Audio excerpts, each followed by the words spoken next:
যার দ্বারাতে মানুষের কপালে ভিড়িয়ে বলবে তার কপালে কি লেখা আছে, আল্লাহ কি লিখে রেখেছেন, এই খবর কেউ দিতে পারবে না।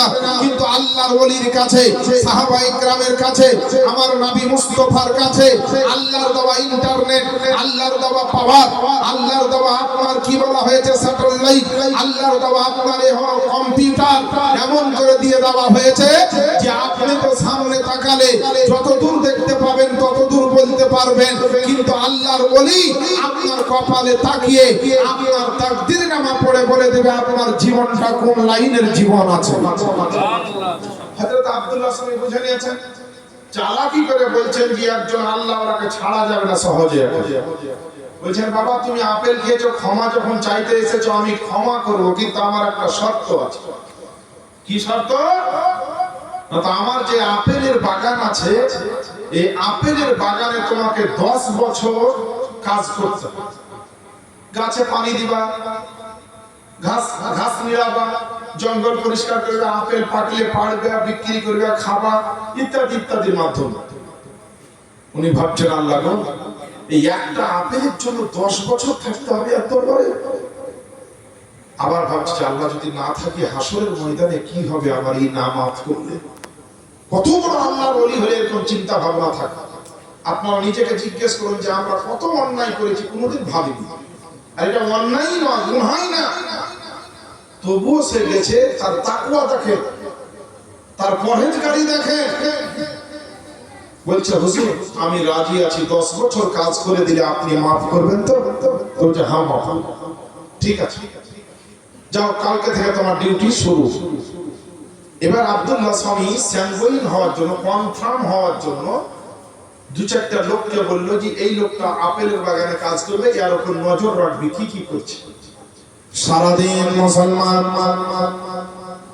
আপেলের বাগানে আপনার কাজ করে, টাইমে টাইমে আপনার ফরজ নামাজ গুলা পড়ে, ফরজ নামাজ পড়ে আর আপনার আপেলের বাগানে কাজ করে। এইভাবে আপনার করতে করতে কয়েক মাস যখন আপনার কেটে গেল, এই 1 মাস 2 মাস করতে করতে যখন 1 বছর আপনার কেটে গেল, আল্লাহ আল্লাহ এই দিনের বেলাতে কাজ করে আর রাত্রি বেলাতে আবার আল্লাহর ইবাদতে আপনার মশগুল হয়ে যায়, আল্লাহর ইবাদতে আপনার মনোযোগ হয়ে যায়। এইভাবে আপনার দিনের পরে দিন, রাতের পরে রাত কাটতে লাগলো। এমন সময়তে আল্লাহর ওলি আব্দুল্লাহ সামিঈ রাদিয়াল্লাহু তাআলা আনহু আমার গাউসে পাকের নানা জান আপনার বলল একজন দারওয়ানকে যে কালকে আপনার আপেলের বাগানে আপনার কিছু নতুন গাছ লাগানো হবে, এই গাছগুলো তোমরা কেউ লাগাবে না, ওই আমার যে দারওয়ান আছে, নতুন যে কাজের লোক আছে তাকে দিয়ে আমি লাগাবো। সকালবেলাতে আমার গাউসে পাকের আব্বা জানাব সালে মুসা জাহাঙ্গীর রহমাতুল্লাহ আলাইহিকে আপনার ডাকলো, আর ডাকার পরে বলল বলে ও আমার কর্মচারী শোনো, ও আমার মানুষ শোনো, লেবার মিস্ত্রি যারা আছো সবাই শুনে নাও। এই আব্দুল্লাহ স্বামী আপনার বলল ও আবু সালে মুসা জাহাঙ্গীর শোনো রে শোনো, আমি আপনার অনেকগুলো আপেলের গাছ নিয়ে এসেছি, আমার বাগানে তোমাকে লাগিয়ে দিতে হবে। এই গাছ লাগানোর দায়িত্ব আমি তোমাকে দিলাম। এই গাছগুলো লাগার পরে সুন্দর করে তৈরি করে আপেল ধরিয়ে দিতে হবে, এটা তোমার দায়িত্ব দিলাম। এ আপনার কাজ করতে আরম্ভ করলো, গাছ লাগাতে আরম্ভ করলো, প্রতিদিন গাছের যত্ন করতে লাগলো, প্রতিদিন আপনার পানি দিতে লাগলো, গাছের যেইভাবে পরিষেবা যত্ন করতে হয় করতে আরম্ভ করলো। আব্দুল্লাহ সামিঈ আপনার চিন্তা করছে আল্লাহ ই কেমন মাপের আল্লাহর ওলি আমি আজ পরীক্ষা করব। রাতের বেলাতে যখন তাহাজ্জুদের পানি দেয়, আমার গাউসে পাকের আব্বা জান যখন নামাজে ব্যস্ত হয়ে যায়, আল্লাহর প্রেমে মত্ত হয়ে যখন সাজদায় পড়ে গেছে, ওই সময়তে আমার আব্দুল্লাহ সামিঈ ওই বাগানে ঢুকলো। নতুন নতুন যে গাছগুলো লাগা ছিল ওই গাছগুলোকে আপনার নড়িয়ে চড়িয়ে তার জড় শিকড়কে নড়িয়ে দিল। প্রতিদিন আপনার গাছেই আপনার পানি দেয় গাউস পাকের বাপ, আর হযরত আব্দুল্লাহ সামিঈ গিয়ে করে কি গাছগুলোকে নড়িয়ে দেয়। কিন্তু এইভাবে করতে করতে কয়েকদিন কেটে গেল। একটা গাছ যদি আপনার নতুন করে লাগা হয়, আর একটা যতই গাছের যত্ন করা হোক না কেন, যতই সাহার মাটি জোড়া দেওয়া হোক না কেন, আর আপনার পানি দেওয়া হোক না কেন, ওই গাছকে কোনো মানুষ যদি প্রতিদিন নড়াতে থাকে, যতই বাহাদুরের বেটা লাগাক না কেন, ওই গাছ আর হবে না। আল্লাহুম্মা সাল্লি আলা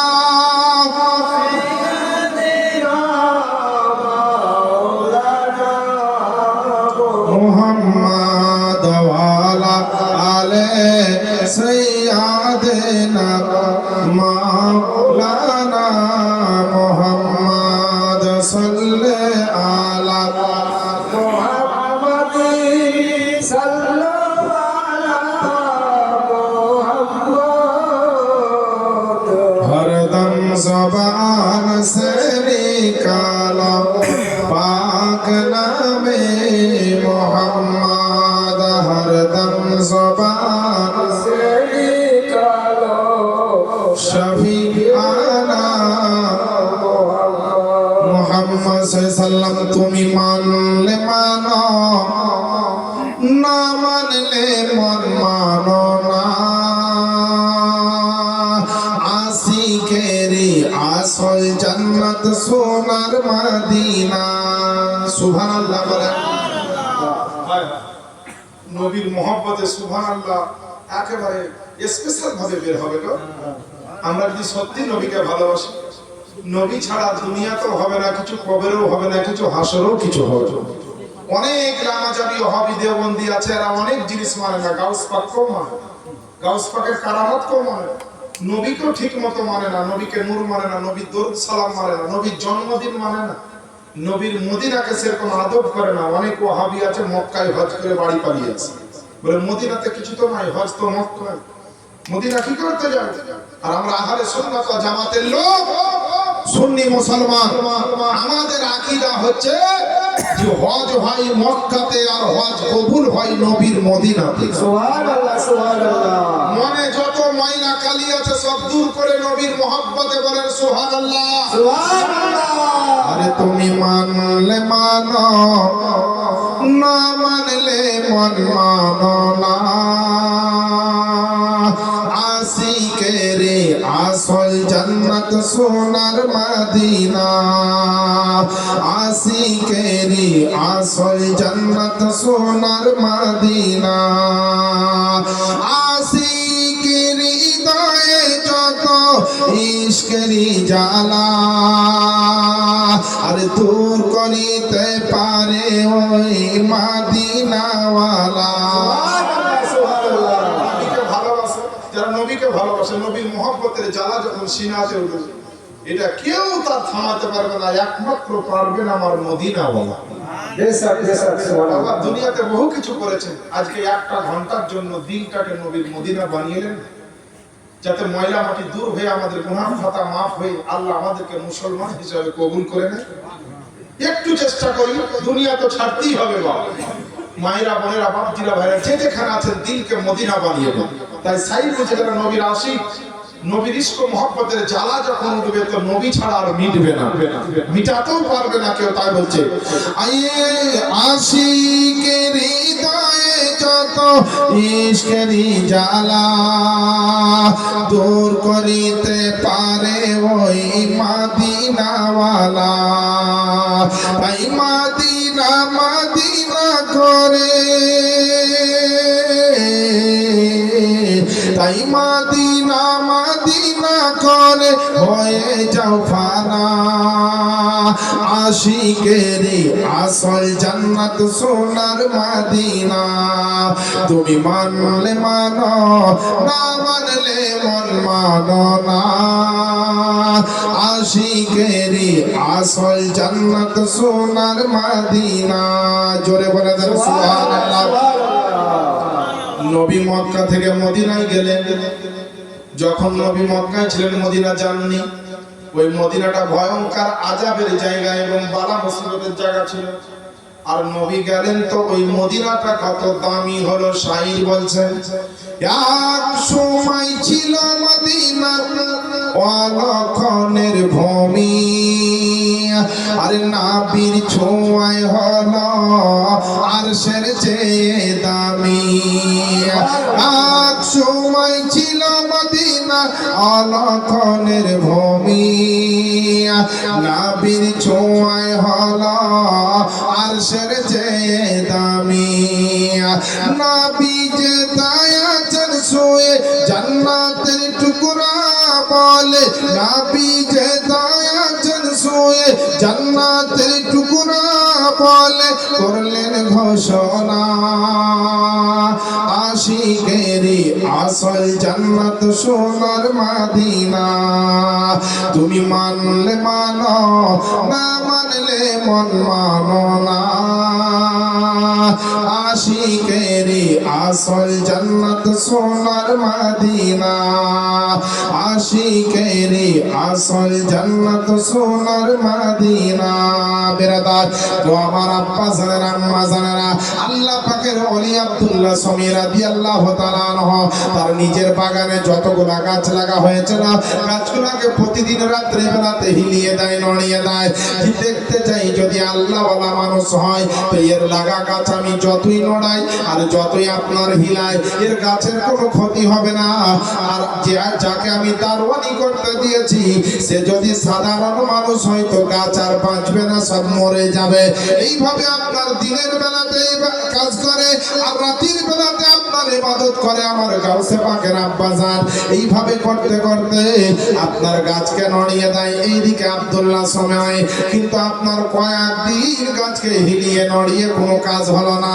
গাছ যেমন জিন্দা থাকার তেমনই থাকলো গাছ যেমন বড় হওয়ার তেমনই আপনার থাকলো কিছুদিন পরে যখন গাছের বয়সটা পূর্ণ হলো ওই গাছে আপনার স্পেশাল আপেল ধরতে আরম্ভ করলো ওই আপেল এত উন্নত মানের হলো যে আব্দুল্লাহ সমীর বাগানে যত গাছ ছিল তার মধ্যে সবচেয়ে উন্নত মানের গাছের আপেল হলো আমার গাউসে পাকের বাপ যেগুলা লাগিয়েছিলেন সুবহানাল্লাহ। 1 বছর 2 বছর করতে করতে যখন মুসলমান আপনার 10টা বছর পূর্ণ হয়েছে কিতাবের মধ্যে লিখতেছে যে আল্লাহর ওলি গাউসে পাকের বাপকে ওই আব্দুল্লাহ শমী রাদিয়াল্লাহু তাআলা আনহু বলে ওরে বেটা শোনো রে শোনো তুমি 10 বছর কাটিয়ে দিয়েছো এবার কি ব্যাপার বলো গেছে যাওয়ার পরে বলে ওগো আল্লাহর ওলি ওগো আল্লাহ পাকের পেয়ারা বান্দা আপনার একটা আপেল খেয়েছিলাম বলে 10 বছর কাজ করে দিলাম 10 বছর আপনাকে সময় দিলাম 10 বছর ধরে পরিশ্রম করলাম আপনি এবার বলেন আমাকে ক্ষমা করেছেন কি করেননি আজকে আমাকে ক্ষমা করে দিবেন কি দিবেন না আব্দুল্লাহ শমী আপনার চিন্তা করলো আল্লাহ তোমার এত বড় বন্ধু আমার দরবারে পাঠিয়েছ একে আমি খালি হাতে আমার দরবার থেকে যেতে দিব না আর একে আমার মন চাই না যে চলে যাক আমার কাছ থেকে এমন একটা মাল দিয়ে দিব যেন আপনার বারবার আমার বাড়িতে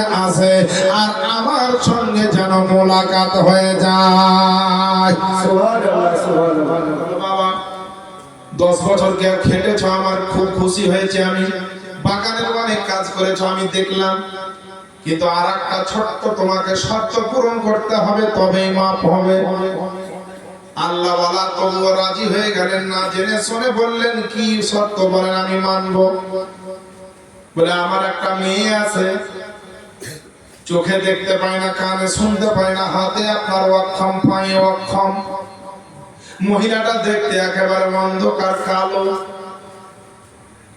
এই মহিলা আমার বেটি আর আমার ওই বেটিকে তোমাকে বিয়ে করতে হবে তবেই মাপ পাবে সুবহানাল্লাহ সুবহানাল্লাহ। এখনকার কোন ছেলেকে যদি বলা হয় খেটে খাওয়া ছেলেকে রাজমিস্ত্রির কাজ করে রোজ খাটে রোজ কাম করে খায় আপনার এমন গরিব মানুষ তবুও আপনার মনের ভিতরে আশা থাকে যে বিয়ে করলে একটা ভালো বউ নিব ওই কালো ওই হাতে হ্যান্ডিক্যাপ পায়ে হ্যান্ডিক্যাপ চোখে অন্ধ কানে বহরা এইরকম মহিলার নাম শুনলে পারে বলে গোটা বীরভূম জেলা মুর্শিদাবাদ লিখে দিলেও যে সত্যিকারী মানুষ সে কিন্তু এই টাকার লোভে এরকম মেয়েকে বিয়ে করবে না করবে কোন ছেলে করবে চোখও দেখতে পায় না কানও শুনতে পায় না একদম রাতের মতো অন্ধকার চেহারা তারপরে পায়ে হ্যান্ডিক্যাপ হাতেও হ্যান্ডিক্যাপ যে কোনো একটা খুঁত থাকলে করতে পারে ওর ময়লা হলে করবে কানে না শুনতে পেলেও করবে চোখে অন্ধ হলেও বিয়ে হয় হাতে হ্যান্ডিক্যাপ হলেও বিয়ে হয় কিন্তু এই বিয়ে গুলো হয় এমনি হয় না ডোনেশন একটু মোটা লাগে ডোনেশন একটু মোটা লাগে বাপ তাহলে এই হ্যান্ডিক্যাপের পাত্রর বিয়ে হয় তো বাবা আল্লাহর ওলি কেমন আল্লাহ বাবা দেখে ইনাকে বলেছে এরকম আমার বেটির অবস্থা তোমাকে বিয়ে করতে হবে কি বলছো মনকে বলছে আল্লাহ একজন স্ত্রীকে বিয়ে করা মহিলাকে বিয়ে করা মানে নিজের জীবনের সঙ্গিনী নিজের বিবি আর আমার যে বিবি সে যদি অন্ধ হয়, কানে বহরা ঠসা হয়, তারপরে হাতে হ্যান্ডিক্যাপ পায়ে হ্যান্ডিক্যাপ একে নিয়ে জীবন সঙ্গিনী করে আমি নিয়ে চলবো কি করে আল্লাহ? এ তো চলা খুব দুষ্কর হয়ে যাবে, মুশকিল হয়ে যাবে। আমার জীবনের শখ সাধ্য কিছু মিটবে না, আমার সেবা যত্ন তো কিছু করতে পারবে না, ঘুরিয়ে আমাকেই সব করতে হবে। আমার সেবা যত্ন বিরাট গভীর চিন্তায় পড়ে গেছে। আল্লাহর ওলি আব্দুল্লাহ স্বামী বলছে, বেটা তুমি বিয়ে করবে না সেটা বলো। তখন এর আখিরাতের চিন্তা চলে এসেছে, কবরের চিন্তা চলে এসেছে, মওতের চিন্তা চলে এসেছে, জাহান্নামের চিন্তা চলে এসেছে। তখন আব্দুল্লাহ স্বামীর কথা শুনে আবু সালেহ মুসা জাঙ্গি রহমাতুল্লাহি আলাই তিনি চিন্তা করতে করতে বলে উঠলেন, হে আল্লাহ, এই জিন্দেগি তো কদিনকার জিন্দেগি, হয়তো এখানে যেমন তেমন করে কাটিয়ে নিব, কিন্তু যদি মাফ না করে, শর্ত পূরণ না করার কারণে আমার আখিরাতের জিন্দেগি বেকার হয়ে যাবে। তাই এখানকার জিন্দেগিতে যা কষ্ট হচ্ছে হোক, আখিরাতের জিন্দেগিটা যেন আমার ঠিক থাকে। তিনি বললেন, হ্যাঁ আমি রাজি আছি, আপনার মেয়েকে বিয়ে করব। সুবহানাল্লাহ, সুবহানাল্লাহ। আখিরাতের চিন্তায় তিনি বিয়ে করছেন। এই আল্লাহর ওলি লোকজনকে ডাকলেন। সংক্ষেপে বলছি, বড় পীর সাহেবের জীবনে যদি 3 দিন 5 দিন রাত্রে করি 3 ঘন্টা করে শেষ হবে। মেন পয়েন্টে যাব, এইটুকু একটু বলে দিই। তো আল্লাহর ওলি আব্দুল্লাহ স্বামী রাদিয়াল্লাহু তাআলা আনহু আলেম মাওলানা কারি হাফেজ যা দরকার ছিল, সাক্ষী উকিল ডাকলেন, দিয়ে এক জায়গাতে গাউস পাকের বাপকে বসালেন, আর তারই মেয়ে যিনি গাউস পাকের মা হবেন উম্মুল খায়র ফাতেমা সানি রাদিয়াল্লাহু তাআলা আনহা, তাকে এক ঘরে বসালেন, যে বিয়ে পড়া হচ্ছে। ওদিকে ইজাব হওয়ার পর এদিকে এসে এবার জামাইয়ের কাছে, মানে আবু সালেহ মুসা জাঙ্গি রহমাতুল্লাহ আলাইহির কাছে এসে বিয়ে পড়িয়ে দিলেন। বিয়ে পড়া হলো, মোহরানা দেওয়া হলো, সব হলো, সব কমপ্লিট দিয়ে এবার আব্দুল্লাহ স্বামী রাদিয়াল্লাহু তাআলা আনহু তিনি বলছেন, বাবা ওই ঘরে আমার মেয়ে আছে, বিয়ে কমপ্লিট হয়ে গেছে, এবার তুমি গিয়ে তোমার বিবির সঙ্গে গিয়ে সাক্ষাৎ করবা যাও। এবার যদি কোনো ছেলে মেয়ের বিয়ে হয়ে যায়, পৃথিবীর কোনো আইন, পৃথিবীর কোনো মানুষ তাকে আর স্বামী স্ত্রীর সঙ্গে দেখা করাতে আর বাধা দিতে পারবে? এখন তো বিয়ে করার আগেই দেখা করতে বাধা দিতে গেলেই মুশকিল। পাঞ্চিন্নি হলো মানে বহু ধরে আধের বাড়ি হয়ে গেল। দেখাশোনা করতে গিয়ে নাম ঠিকানা যা হচ্ছে, আগে মোবাইল নাম্বারটা চাইছে। হ্যাঁ, জানে আপনার যত রকমের মনের কথা আগেই কহে নিচ্ছে, সবই বলে দিচ্ছে। এই তো অবস্থা। আর এখানে বিয়ে হলে তো আর রুখার ক্ষমতা কারো নেই। এই দেখেন বাবা আব্দুল্লাহ স্বামী রাদিয়াল্লাহু তাআলা আনহু এক পা দুই পা করে ঘরে ঢুকছেন তো গোটা ঘরটাতে মনে হচ্ছে রড লাইটের মতো নূর চমকাচ্ছে। সুবহানাল্লাহ, সুবহানাল্লাহ। আর ঘরটা আপনার মুশকে আম্বারের খুশবুতে খুশবু হয়ে আছে, আতর গোলাপের আপনার এত খুশবু হয়ে আছে, যেমনই আপনার আবু সালেহ মুসা জাঙ্গি রহমাতুল্লাহি আলাইহি ওই ঘরের ভিতরে পর্দার ভিতরে পর্দা, পর্দার পরে আপনার পর্দা, এমন তাকওয়া পরহেজগারি, এমন আপনার হাদিস ও কোরআন মোতাবেক আপনার চলনেওয়ালা, এমন আবেদা সাইয়্যেদা জাহেরা, এ হলো আপনার কে বলা হয়েছে ফাতেমা সানি রাদিয়াল্লাহু তাআলা আনহা। তিনার কাছে যখন গিয়ে পৌঁছা যায়, যেমনই শুনেছে আবু সালেহ মুসা জাঙ্গি ঘরে প্রবেশ করে যায়, আমার গাউস পাকের মা জননী আপনার উম্মুল খায়র ফাতেমা সানি তাড়াতাড়ি আপনার উঠে দাঁড়িয়ে গিয়ে আপনার সালাম পেশ করলেন। তো সালামের আওয়াজটা শুনে আমার আবু সালেহ মুসা জাঙ্গি রহমাতুল্লাহ আলাইহির দিলটা যেন থরথর করে আপনার কেঁপে উঠল।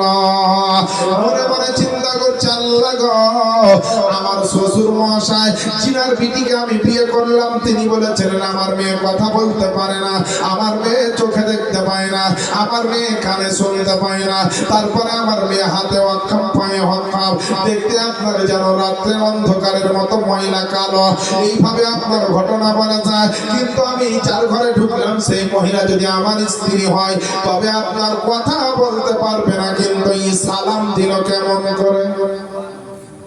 বলছে আপনার নামটা কি, তো কি জানতে পারি? যে আমার নাম উম্মুল খায়র ফাতেমা সানি।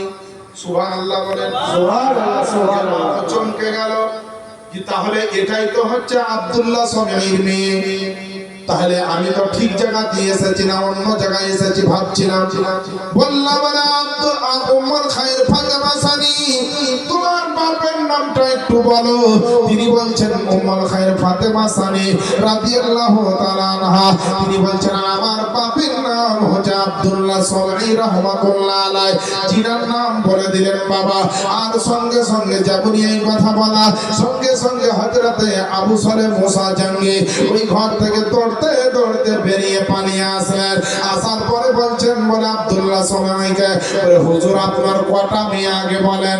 বলে আমার তো বাবা একটাই মেয়ে। বলে আমার সঙ্গে বিয়ে দিয়েছেন ওই মেয়েটা কোন ঘরে আছে? বলে যেই ঘরে তুমি গিয়েছিলে ওই ঘরে আছে। যার সঙ্গে কথা বলে আসলে ওটাই আমার মেয়ে, ওটাই এখন তোমার বিবে। বলে হুজুর গো আপনার কথার সঙ্গে তো সবকিছু মিল হচ্ছে না, সম্পূর্ণ আলাদা বিপরীত হয়ে যাচ্ছে। বলে কি বিপরীত হচ্ছে রে বেটা বলা? বলে আপনি বললেন কথা বলতে পারে না, আপনার মেয়েরা কি দেখতে সুন্দর নয়? আপনার মেয়ে দাঁড়াতে চলতে হাঁটতে পারে না, আপনার মেয়ে আপনার কানে শুনতে পায় না, তারপরে আপনার হাতে আপনার অক্ষম। কিন্তু আমি যেই ঘরে গিয়েছিলাম ওই মহিলাকে আপনার সালাম শুনলাম, তার মুখের কথা আপনার শুনতে পেলাম, আমি যা বললাম সে শুনতে পেল।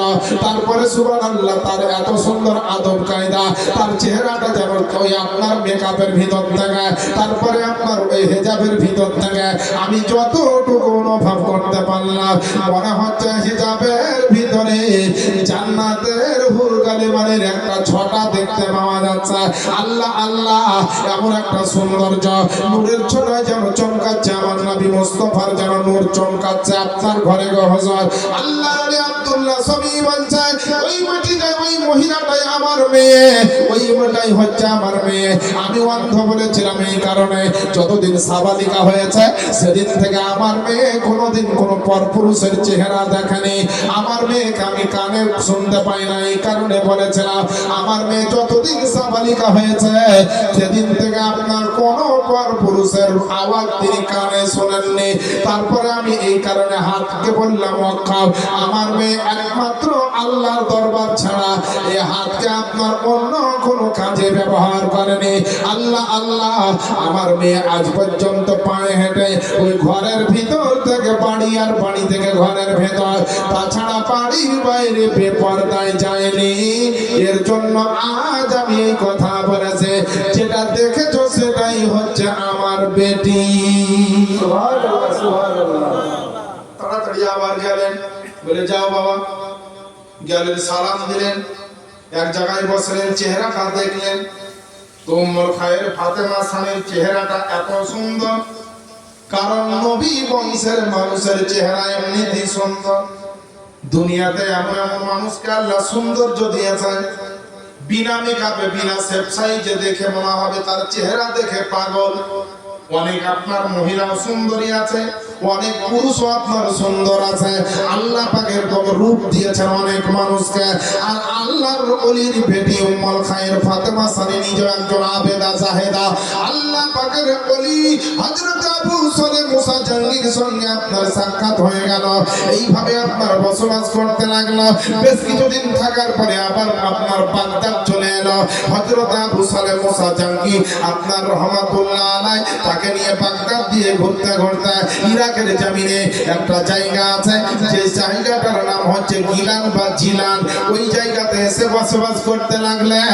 আর এই বসবাস করতে করতে কোনো সন্তান নাই, কোনো বাচ্চা নাই। উম্মুল খায়র ফাতেমা সানির আবু সালেহ মুসা জাঙ্গির কোনো সন্তানাদি নাই। এইভাবে আল্লাহ পাকের কাছে দোয়া করে আর আল্লাহর ইবাদতে মশগুল থাকে। এমন সময়তে আপনার একদিন এমন টাইম আসলো যখন আমার গাউস পাকের মা জননীর বয়সটা 50 আপনার পার হয়ে গেল। যেই সময়তে কোনো মহিলার সন্তান হবে না, যেই সময়তে কোনো মা আর সন্তান দিতে পারে না, সেই সময়তে আল্লাহ পাকের বড় নিয়ামত হয় দুনিয়ার মুসলমানের একটা কান্ডারি হয়, আপনার মারেফাতের কান্ডারি হয়, শরীয়তের একজন রক্ষক হয়, আপনার নায়েবে নবী হয়, নায়েবে ইমামে আজম হয়, তারপরে আপনার নবী মুস্তাফার একটা মুজিজা হয়। আল্লাহ পাকের মায়ের একটা খাস রহমত হয় আমার গাউস পাক মায়ের পেটে আসলেন নির্ধারিত সময়ে আমার গাউসে পাকের আপনার জন্ম হলো ওই গিলানি শহরে যেদিনকে তার জন্ম হচ্ছে আমার বড় পীরের সেদিনকে ছিল রমজান মাসের প্রথম রোজা সুবহানাল্লাহ সুবহানাল্লাহ প্রথম রমজানে আমার গাউসে পাকের জন্ম হয়ে যায় সন্তানকে আপনার উঠানোর পরে মা প্রথম কিন্তু দুধ পান করায় আমার গাউসে পাকের মা জননী তাড়াতাড়ি করে আমার গাউসে পাককে আপনার উঠিয়ে সিনাতে লাগিয়ে যেমনই দুগ্ধ পান করার জন্য পবিত্র স্থানটা তার মুখের মধ্যে দিয়েছেন মাত্র কয়েক মিনিটের সন্তান কিন্তু মায়ের পেটের ওলি কেমন আমার গাউসে পাক যে মা যতবার দুধ পান করাবার চেষ্টা করছেন আমার গাউসে পাক কিন্তু দুধ পান করছেন না এইভাবে আপনার সারা দিন চলে গেল কোনো রকম দুধ পান করলেন না আমার গাউসে পাক আমার মা জননী উম্মুল খায়র ফাতেমা সানি রাদিয়াল্লাহু তাআলা আনহা আপনার বড় টেনশন হয়ে গিয়েছে বড় চিন্তা হয়ে গিয়েছে রব্বুল আলামিন এই বয়সে আমাকে একটা সন্তান দিয়েছে এমনিতে সন্তানের জন্য লালায়িত ছিলাম আমি আল্লাহ তুমি একটা সুসন্তান আমাকে দিয়েছ কিন্তু সন্তানটাকে নেওয়ার পরে সারা দিন চলে যায় দুধ তো পান করে না সন্তানের মনে হয় কোনো অসুখ আছে সন্তানের কোনো অসুবিধা আছে সন্তানের কোনো শারীরিক প্রবলেম আছে বিভিন্ন রকম টেনশন চিন্তা করছে রে বাপজিরা ভাইরা এখন সুবতে যখন মাগরিবের টাইম হয়ে গেল সমস্ত যখন মানুষ ইফতার করলো ইফতার করার পরে আমার উম্মুল খায়র ফাতেমা সানি আবার গাউস পাকের মা জননী হযরতে গাউসে পাককে আবার উঠি একবার বিসমিল্লাহ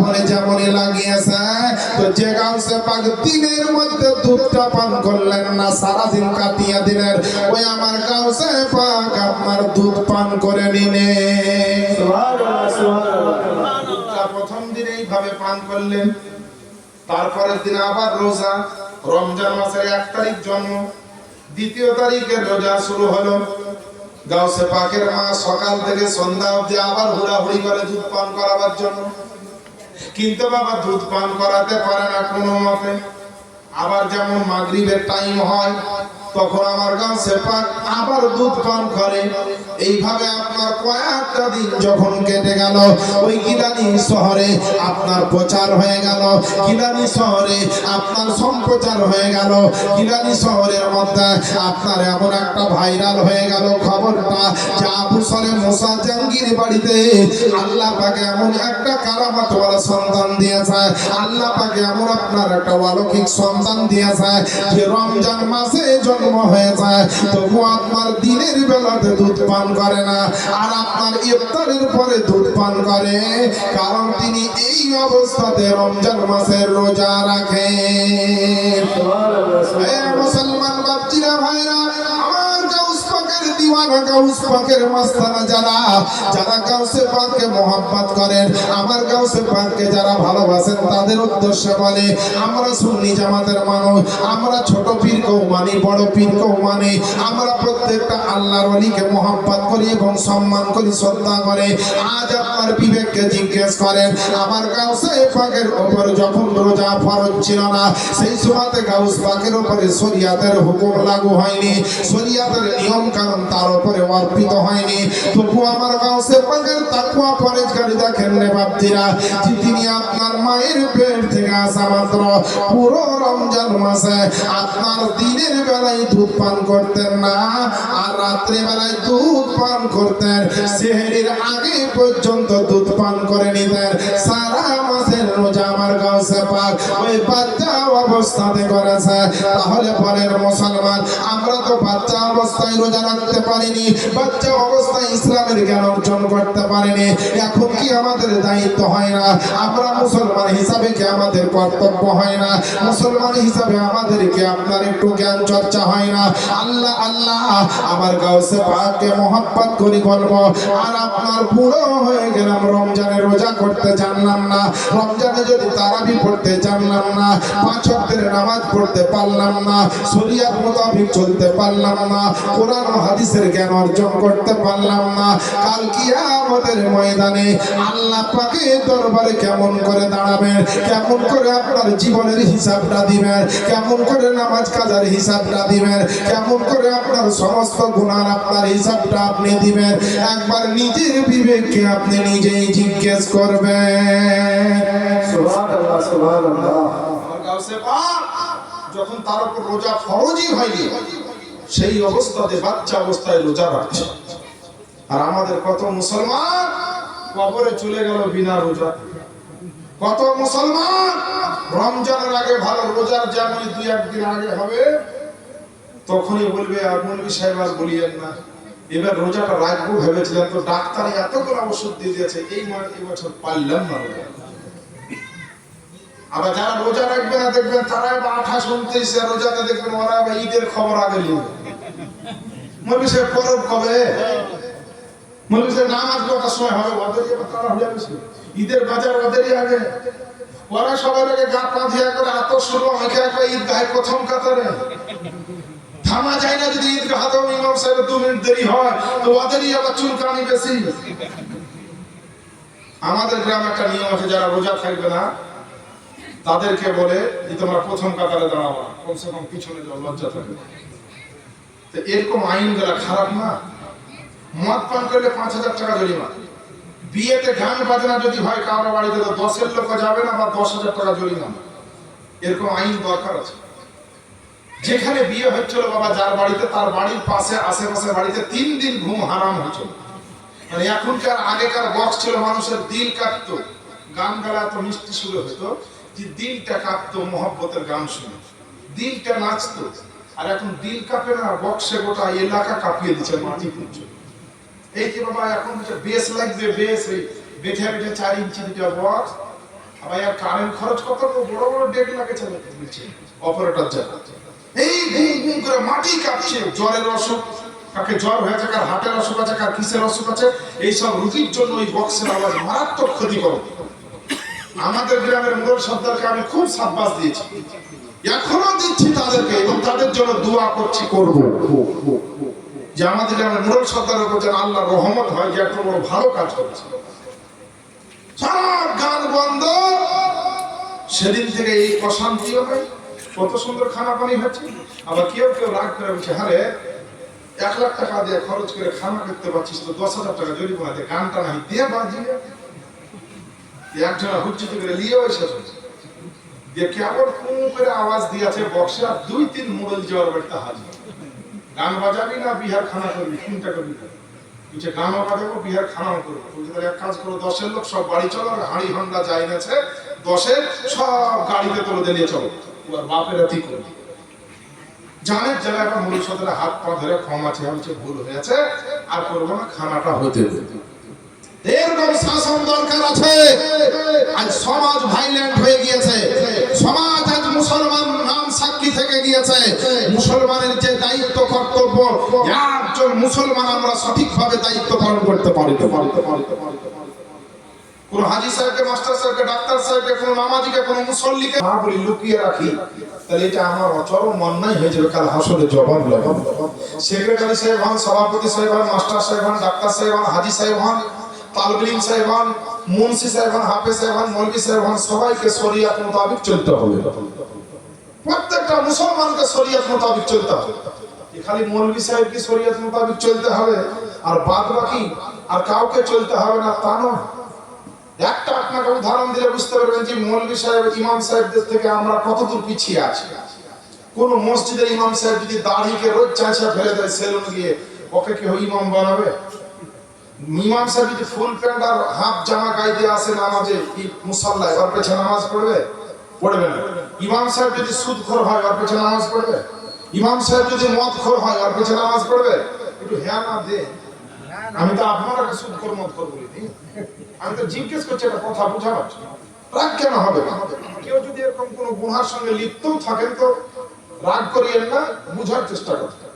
তো সুদখোর হলে ইমাম বানাবে না, মদখোর হলে ইমাম বানাবে না, দাড়ি চাঁচা হলে ইমাম বানাবে না, ফুল প্যান্ট আর হাফ জামা হলে ইমাম দাঁড়াবে না। তারপরে আপনার বিভিন্ন রকমের যদি মদের সঙ্গে লিপ্ত হয়, লটারির সঙ্গে লিপ্ত হয়, দেখতে পাই লোক, তো ওকে ইমাম বানাবে না, কারণ ওর পিছনে নামাজ হবে না। তাহলে ইমাম হতে গেলে কিছু শর্ত আছে নাকি? তাকে সমস্ত খারাপ কাজ থেকে বাঁচতে হবে, গুনাহে কাবিরা থেকে বাঁচতে হবে, ফাসেক যেন না হয়, ফাসেকে মলিন যেন না হয়, প্রকাশ্য কোনো গুনাহ যেন না হয়, দাড়ি থাকতে হবে, টুপি থাকতে হবে, পাঞ্জাবি থাকতে হবে, সুদ যেন না খায়, মদ যেন না খায়, জেনা যেন না করে, মিথ্যা যেন না বলে, তবেই সে ইমামের যোগ্য। আচ্ছা বলেন তো, ইমাম হওয়ার জন্য যদি যোগ্যতা লাগে, এতটা শর্ত থাকে, তো ওই ইমামের পিছনে যারা নামাজ পড়ে জান্নাত যাওয়ার আশা করে, তাদের জন্য কোনো শর্ত নয়? আছে না নাই? যে মুসলমান আছে, এখান থেকে বোঝা গেল ইমামের জন্য যেমন শর্ত আছে, সুদ খাওয়া যাবে না, মদ খাওয়া যাবে না, জেনা করা যাবে না, টুপি পাঞ্জাবি ঠিক রাখতে হবে, মিথ্যা থেকে বাঁচতে হবে, তো এতগুলা শর্ত যেমন ইমামের জন্য দরকার আছে, আরো শর্ত ইমামের জন্য বেশ কিছু আছে। তো বেরাদার, ইমাম হতে গেলে যদি শর্ত লাগে, তো মুসল্লি হতে গেলেও শর্ত লাগবে, নামাজি হতে গেলেও শর্ত লাগবে, মুক্তাদি হতে গেলেও শর্ত লাগবে, মসজিদের সেক্রেটারি হতে গেলেও শর্ত লাগবে, মসজিদের কমিটি হতে গেলে আপনার শর্ত লাগবে। আর বিনা শর্তে যদি হন, বিনা নিয়মে যদি আপনি হন, গায়ের জোরে টাকার জোরে যদি আপনি হন, আপনার ব্যাপার, কিন্তু যা করবেন তাতেই আপনার গুনাহ লেখা। নামাজ পড়বেন গুনাহ, মসজিদের নেতৃত্ব দিবেন গুনাহ, কেউ বাঁচাবে। আমার মতন মৌলবি যদি 20,000 টাকা দিয়েও বক্তাই না বলেন যে দোয়া করে দেন সবাই যেন জান্নাতে চলে যায়, মৌলবীরই কি হবে তারও ঠিক নাই। হ্যাঁ, এত 40 আছে হারাবে বসার ভাত আর লুচি আর পরোটা খেতে, আরই কত 12টা বাজবে দেখেন। একই হয়তো গাড়ি আর পিছে চামড়া থাকবে না, আমার কথাই বুঝছে। আমিও তো ইমামতি করেছি, হ্যাঁ, আমিও তো মৌলবীগিরি করছি, মাদ্রাসায় পড়িয়েছি, পড়াচ্ছি। আমি যদি বেহারাই কাজ করে থাকি, তা আমারও ছাড় নাই। ভাবিয়ে না যে আমার ছাড়া ছাড়া আপনার নাই, তা ভাবিয়ে না।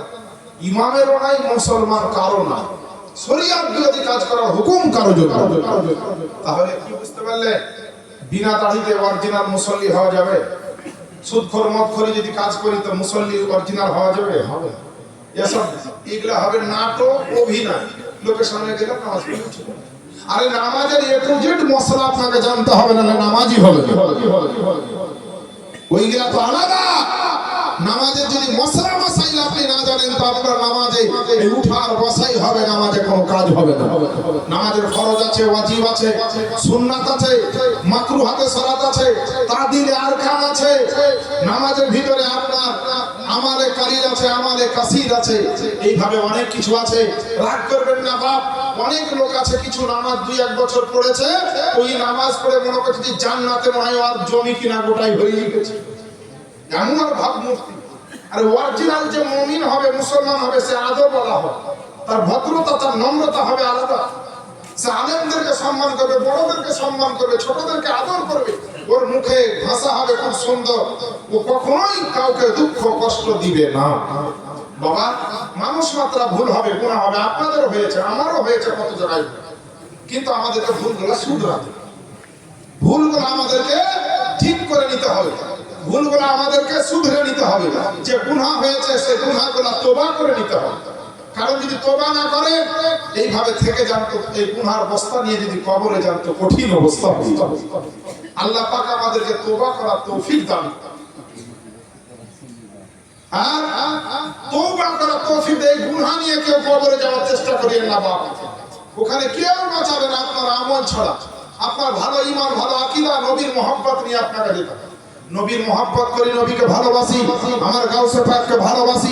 তার অর্থ হচ্ছে এই যে শরীয়ত মোতাবেক কোরআন আর হাদিস মোতাবেক চলবো, তবেই হবে আমার গাউস পাকের সঙ্গে মহব্বত করা, তবেই হবে আমার নবীর সঙ্গে মহব্বত করা, তবেই হবে আমার আল্লাহর সঙ্গে মহব্বত করা।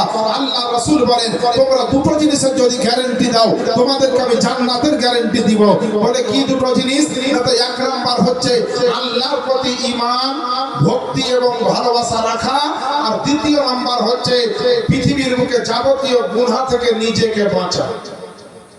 যাবতীয় গুনাহ থেকে যে বাঁচলো আর আল্লাহর প্রতি ঈমান ভক্তি ভালোবাসা ভয় রাখলো, আল্লাহ রাসূল বলেছেন ওই ব্যক্তিকে আমি খুঁজে খুঁজে হাসরের ময়দানে বের করে জান্নাতে নিয়ে যাব।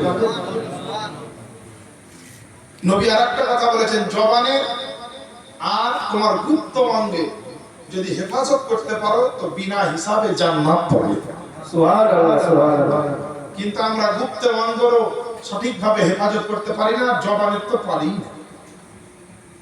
আমরা নামাজ পড়লাম, রোজা করলাম, রমজানে তারাবি পড়লাম, কেউ কেউ ইতিকাফও করলাম, মক্কা গেলাম, মদিনা গেলাম, হাজী হলাম, কত কি আমরা হলাম। তারপর বলছি মৌলভী সাহেব এত কিছু করছি তো আল্লাহর কাছে কোনো বিষয় নিয়ে দোয়া করছি তো ওই কাজ হচ্ছে না গো। তো কাজ কি করে হবে বা? যে মুখে আপনি সূরা রহমান পড়ছেন ওই মুখে যে বেটা বহুকে গালি দিচ্ছে, যে মুখে সূরা ফাতিহা পড়ছেন ওই মুখে গিয়ে লোকের গীবত করছেন, যে মুখে গিয়ে আপনি দরুদ শরীফ পড়ছেন মসজিদে, বেরিয়ে গিয়ে আবার কত মিথ্যা কথা বলছেন। আপনি এখানে মসজিদে এসে বিরাট বড় নামাজি, বাড়িতে শরিয়াতের কিছুই মানেন না। এই তো আমাদের অবস্থা। তাহলে আমাদের নামাজ রোজা মসজিদে আসা কি করে কাজে লাগবে বাবা? এইগুলা ভাবতে হবে। যাদের ভিতরে শিক্ষা নাই শিখে নেন, আর যাদের ভিতরে শিক্ষা আছে মানেন না, তারা কবর হাসরকে স্মরণ করে গিয়ে মানার চেষ্টা করে। আমার জন্য বলছি না বাবা, আপনাদের জন্য। আলহামদুলিল্লাহ দাঁড়িয়ে রাখতে পারেননি, ঠিক আছে, রাখার চেষ্টা করুন। ভুল করেছেন, গুনাহ করেছেন, হয়েছে, আল্লাহ কিন্তু রহমান রহিম, আল্লাহ মাফ করবেন, মাফ চেয়ে নিতে। আল্লাহ পাকের আলিম গাউসে পাক আমার মহিউদ্দিন আব্দুল কাদের জিলানী রাহমাতুল্লাহি আলাইহি, তিনি আপনার জিলানী শহরে জন্মগ্রহণ করেছে। গোটা পাড়া মহল্লাতে আপনার ভাইরাল হয়ে গিয়েছে যে আমার আবু সালেহ মুসা জাহাঙ্গীর বাড়িতে একটা এমন সন্তানের ভূমিষ্ঠ হয়েছে যে আপনার রোজার দিনে দিনের বেলাতে আপনার দুধ পান করে না, আর আপনার সুবহানাল্লাহ রাত্রি বেলাতে দুধ পান করে, যেমন ভাবে তার রোজাটা যাতে হয়ে যায়। এই কথাটা ভাইরাল হয়ে গেল, এই কথাটা আপনার জিলানী শহরে প্রচার হয়ে গেল। যেদিনকে আপনার চতুর্থ পঞ্চম রমজান শুরু হয়ে যায়, সন্ধ্যাবেলাতে মা বোনেরা রোজার আপনার ইফতার করবেন, অর্থাৎ রোজা খুলবেন, রোজা ইফতার করবেন। সেই সময়তে ঘড়ি ছিল না, সূর্যের দিকে তাকিয়ে থাকতো, সূর্য ডুবে যেত। তারপরে একটা যখন সময় বুঝতে পারতো, মুরব্বীরা বলতো এবার টাইম হয়েছে, তখন মানুষ আপনার ইফতার করত। কিন্তু যেদিন থেকে আপনার গাউসে পাকের ঘটনাটা আম হয়ে গেল, চারিদিকে যখন প্রচার হয়ে গেল, সমস্ত পাড়ার বাচ্চারাকে আমার মা বোনেরা বলতো, বলে শোনো, আবু সালেহ মুসা জাহাঙ্গীর বাড়িতে যাও আর দেখো যে ওই বাচ্চা সন্তানটা কখন দুধ পান করছে, কারণ সে দুধ পান করলে জানা যাবে যে এবার ইফতারের সময় হয়ে যায়। সবাই এসে আপনার দাঁড়িয়ে থাকতো, উম্মুল খাইর মা ফাতেমাকে জিজ্ঞেস করতো, বলে ফাতেমা তোমার বেটা কি দুধ পান করছে গো মা, তোমার বেটা কি দুধ পান করছে গো মা জননী? বলতো না না, এখনো পান করেনি, এখনো দুধ আপনার কোন রকম আপনার পান করেনি। যখনই দুধ পান করতো আমার গাউস পাকের মা জননী বলতো, হা হা এবার আমার বেটা দুধ পান করতেছে। যেমনই বলতো এবার দুধ পান করছে, তখন ওই বাচ্চাগুলো দৌড়তে দৌড়তে গিয়ে আপনার যেন ওই বাড়িতে বাড়িতে খবর দিত বাচ্চাটা দুধ পান করেছে। এটা শোনার পরে মা বোনেরা ইফতার করতো। জোরে বলেন সুবহানাল্লাহ। এ মুসলমান বাপজিরা ভাইরা, আমরা হচ্ছে নবীর দিওয়ানা, আমরা হচ্ছে গাউস পাকের দিওয়ানা, আমরা হচ্ছে গাউস পাকের দিওয়ানা। নামাজ নিচের কাপড়টাকে সামলে নামা, আচ্ছা কাপড়টাকে ঠিক করে দিয়ে বসে। আরে সাইয়্যিদানা মাওলানা মুহাম্মদ সাল্লাল্লাহু আলা মুহাম্মাদিন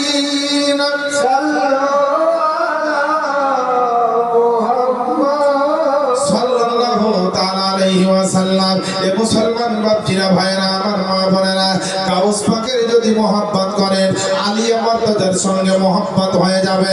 আলীর সঙ্গে মহব্বত হলে মা ফাতেমার সঙ্গে মহব্বত হবে, মা ফাতেমার সঙ্গে মহব্বত হলে এইভাবে প্রত্যেকটা সাহাবায়ে কেরামের সঙ্গে মহব্বত হবে। সাহাবায়ে কেরাম নামের সঙ্গে মোহাব্বত যদি আপনার হয়ে যায়, আবু বকর ওমর ওসমানের সঙ্গে যদি মোহাব্বত হয়ে যায়, ওই মোহাব্বতটা নবীর সঙ্গে হয়ে যাবে। আর নবীর সঙ্গে যদি মোহাব্বত হয়ে যায়, কসম খোদার আল্লাহর সঙ্গে মোহাব্বত হয়ে যাবে। আর আল্লাহর সঙ্গে মোহাব্বত হলে পারে কাল হাসরের ময়দানে আপনি জান্নাত পাবেন। সুবহানাল্লাহ, সুবহানাল্লাহ। মুসলমান বাপজিরা ভাইরা, আমার মা বোনেরা, দুনিয়াতে যতই যাকে আপনি আপন মনে করেন, আপন মনে করেন, সারা পৃথিবীতে বিবি বাচ্চা আপনাকে ছেড়ে দেবে। আপনার মরার পরে কবরে বাপ মা যাবে না, কবরে কারো বিবি ভাই বেরাদার কেউ যাবে না। ওই কবরে গিয়ে দেখা করলে একমাত্র আমার নবী করবে। আমরা মুসলমান, সুন্নি মুসলমান জানি যে নবীর মেলা ধরে নবী আছেন, নবীকে এই ক্ষমতা আল্লাহ দিয়েছেন। কিন্তু সুন্নি মুসলমানের দৌড় এখানেই শেষ। অনেকে ভাবে নবী খালি মিলাদি আছেন আর কোথাও না, কিন্তু আমার কাছে শুনুন, মিলাদুল মানাজি কিতাবে লেখা আছে, আহমদিয়া খান নাইমি রহমাতুল্লাহ আলাইহির লেখা কিতাব, বিখ্যাত ব্যক্তির কিতাব। এই কিতাবে লেখা আছে যে আমার নবী যেই জায়গায় মিলাদুন নবী হয়, সেই জায়গাতে আমার নবী আসতে পারে। মন যদি নবীর চাই তবে, হলেই যে আসবে তা না, নবীর মন চাইলে আসতে পারে, আসার ইখতিয়ার আছে। এক নাম্বার মিলাদে। দ্বিতীয় নাম্বার হচ্ছে কোন জায়গায় যদি নাতে রাসূল পাঠ করে, গজল গায়, সেই জায়গাতে নবী আসে। কোন জায়গা হলো? দুটো জায়গা হলো। তিন নাম্বার হচ্ছে কোন মসজিদে রমজান মাসে যদি খতম তারাবি হয়, ওই খতম তারাবি শোনার জন্য আমার দয়ার নবী আসে। সুবহানাল্লাহ। তিন নাম্বার হলো। চার নাম্বার হচ্ছে কোন নবীর আশিক, নবীর প্রেমিক, নবীর গোলাম যদি মরে যায়, দুরূদ পড়নেওয়ালা, কিয়াম করনেওয়ালা, নবীর আশিক, নবীর প্রেমিকের যদি মৃত্যু হয়, তো ওই নবীর প্রেমিক, নবীর আশিকের জানাজা যখন হবে, তো ওই জানাজার ময়দানও আমার নবী আসবে। সুবহানাল্লাহ, সুবহানাল্লাহ। যারা এসেছেন এই তথ্যটা শিখতে পারলে, কিন্তু যারা আসেনি তারা এত বড় একটা জ্ঞান থেকে বঞ্চিত। আমার বাপজিরা ভাইরা,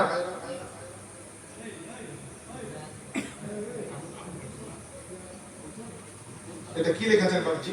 প্রথম কথা, হ্যাঁ হ্যাঁ, চারটা হলো, চারটা প্রশ্ন হলো, আপনি এটা লিখে রাখুন, বলে দিচ্ছি, সব বলে দেবো, টেনশন নেই। আজি জানে মহতারাম, গাউস পাকের ওয়াজটা একটু শুনেন না, শেষ করে দেবো। হ্যাঁ, তো যারা যারা শুনবেন তারা জোরে নবীর মহব্বতে বলেন তো সুবহানাল্লাহ। পিছনকার লোকরা হাত উঠছে, কারণ হাত উঠবে কি করে জানছেন যে এখানে ফিরি। হ্যাঁ হ্যাঁ, এই হাতটা তুলবেন আল্লাহর জন্য সুবহানাল্লাহ বলে, তো এই হাতটা কাল হাসরের ময়দানে চিহ্নিত হবে। আমরা সুবহানাল্লাহ আলহামদুলিল্লাহ বলতে কুণ্ঠিত, খুব কৃপণতা অবলম্বন করি এবং লজ্জা পাই অনেকে বলতে, মানে বলা অভ্যাস নাই। তো সুবহানাল্লাহ বলতে গিয়ে যদি বিসমিল্লাহি আল্লাহু আকবার এবার হিজের মুরগিকে ভয় করে দেওয়া, অনেকে এটাও ভয় করে। মানে চর্চা না থাকলে যা হয়, এরকম মোর্চা লাগা, জং লাগা মুসলমান হয়ে কোনো কাজ হয় না। খুব সাবধান হয়ে যায়। ভারতবর্ষের পরিস্থিতি ভালো না, বহু জায়গায় পরিস্থিতি খুব খারাপ। যাদের ঈমান থাকবে, নবীর মহব্বত থাকবে, তারাই বাঁচবে। বাকি যাদের ঈমান নাই, নামাজ নাই, হাদিস নাই, কোরআন নাই, নবী নাই, ওলি নাই, সব বাদ দিয়ে নিজের মন মোহনী করে বেড়াচ্ছে, এরা কিন্তু আগে মরবে। এটা আপনি ভাবিয়ে, কারণ এরাকে মারতে এলে আল্লাহকে ডাকবে, আল্লাহ সাহায্য করবেন না। কারণ তো আল্লাহরই হতে পারে, তো আল্লাহ তার কি করে হবে? আর যারা আল্লাহর নবীর হয়ে গিয়েছে, যারা ওলি আল্লাহর হয়ে গিয়েছে, কসম খোদার করে বলি, যদি বড় বড় পাহাড় তাদের উপরে নিক্ষেপ করা হয়, আল্লাহ বলছেন আমার রহমত গিয়ে তাকে বাঁচিয়ে নেবে। সুবহানাল্লাহ, সুবহানাল্লাহ। গাউস পাকের কারামত এসে তাকে বাঁচিয়ে নেবে।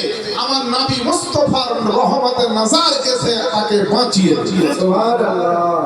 কিন্তু সেই নবীর তো হতে হবে। আপনাদের কাছে কন্ট্রোল আছে, ডিলার, তাহলে রেশনের মাল পান। তো রেশনের মাল সবাই পায় না, যাদের রেশন কার্ড আছে তারা পায়।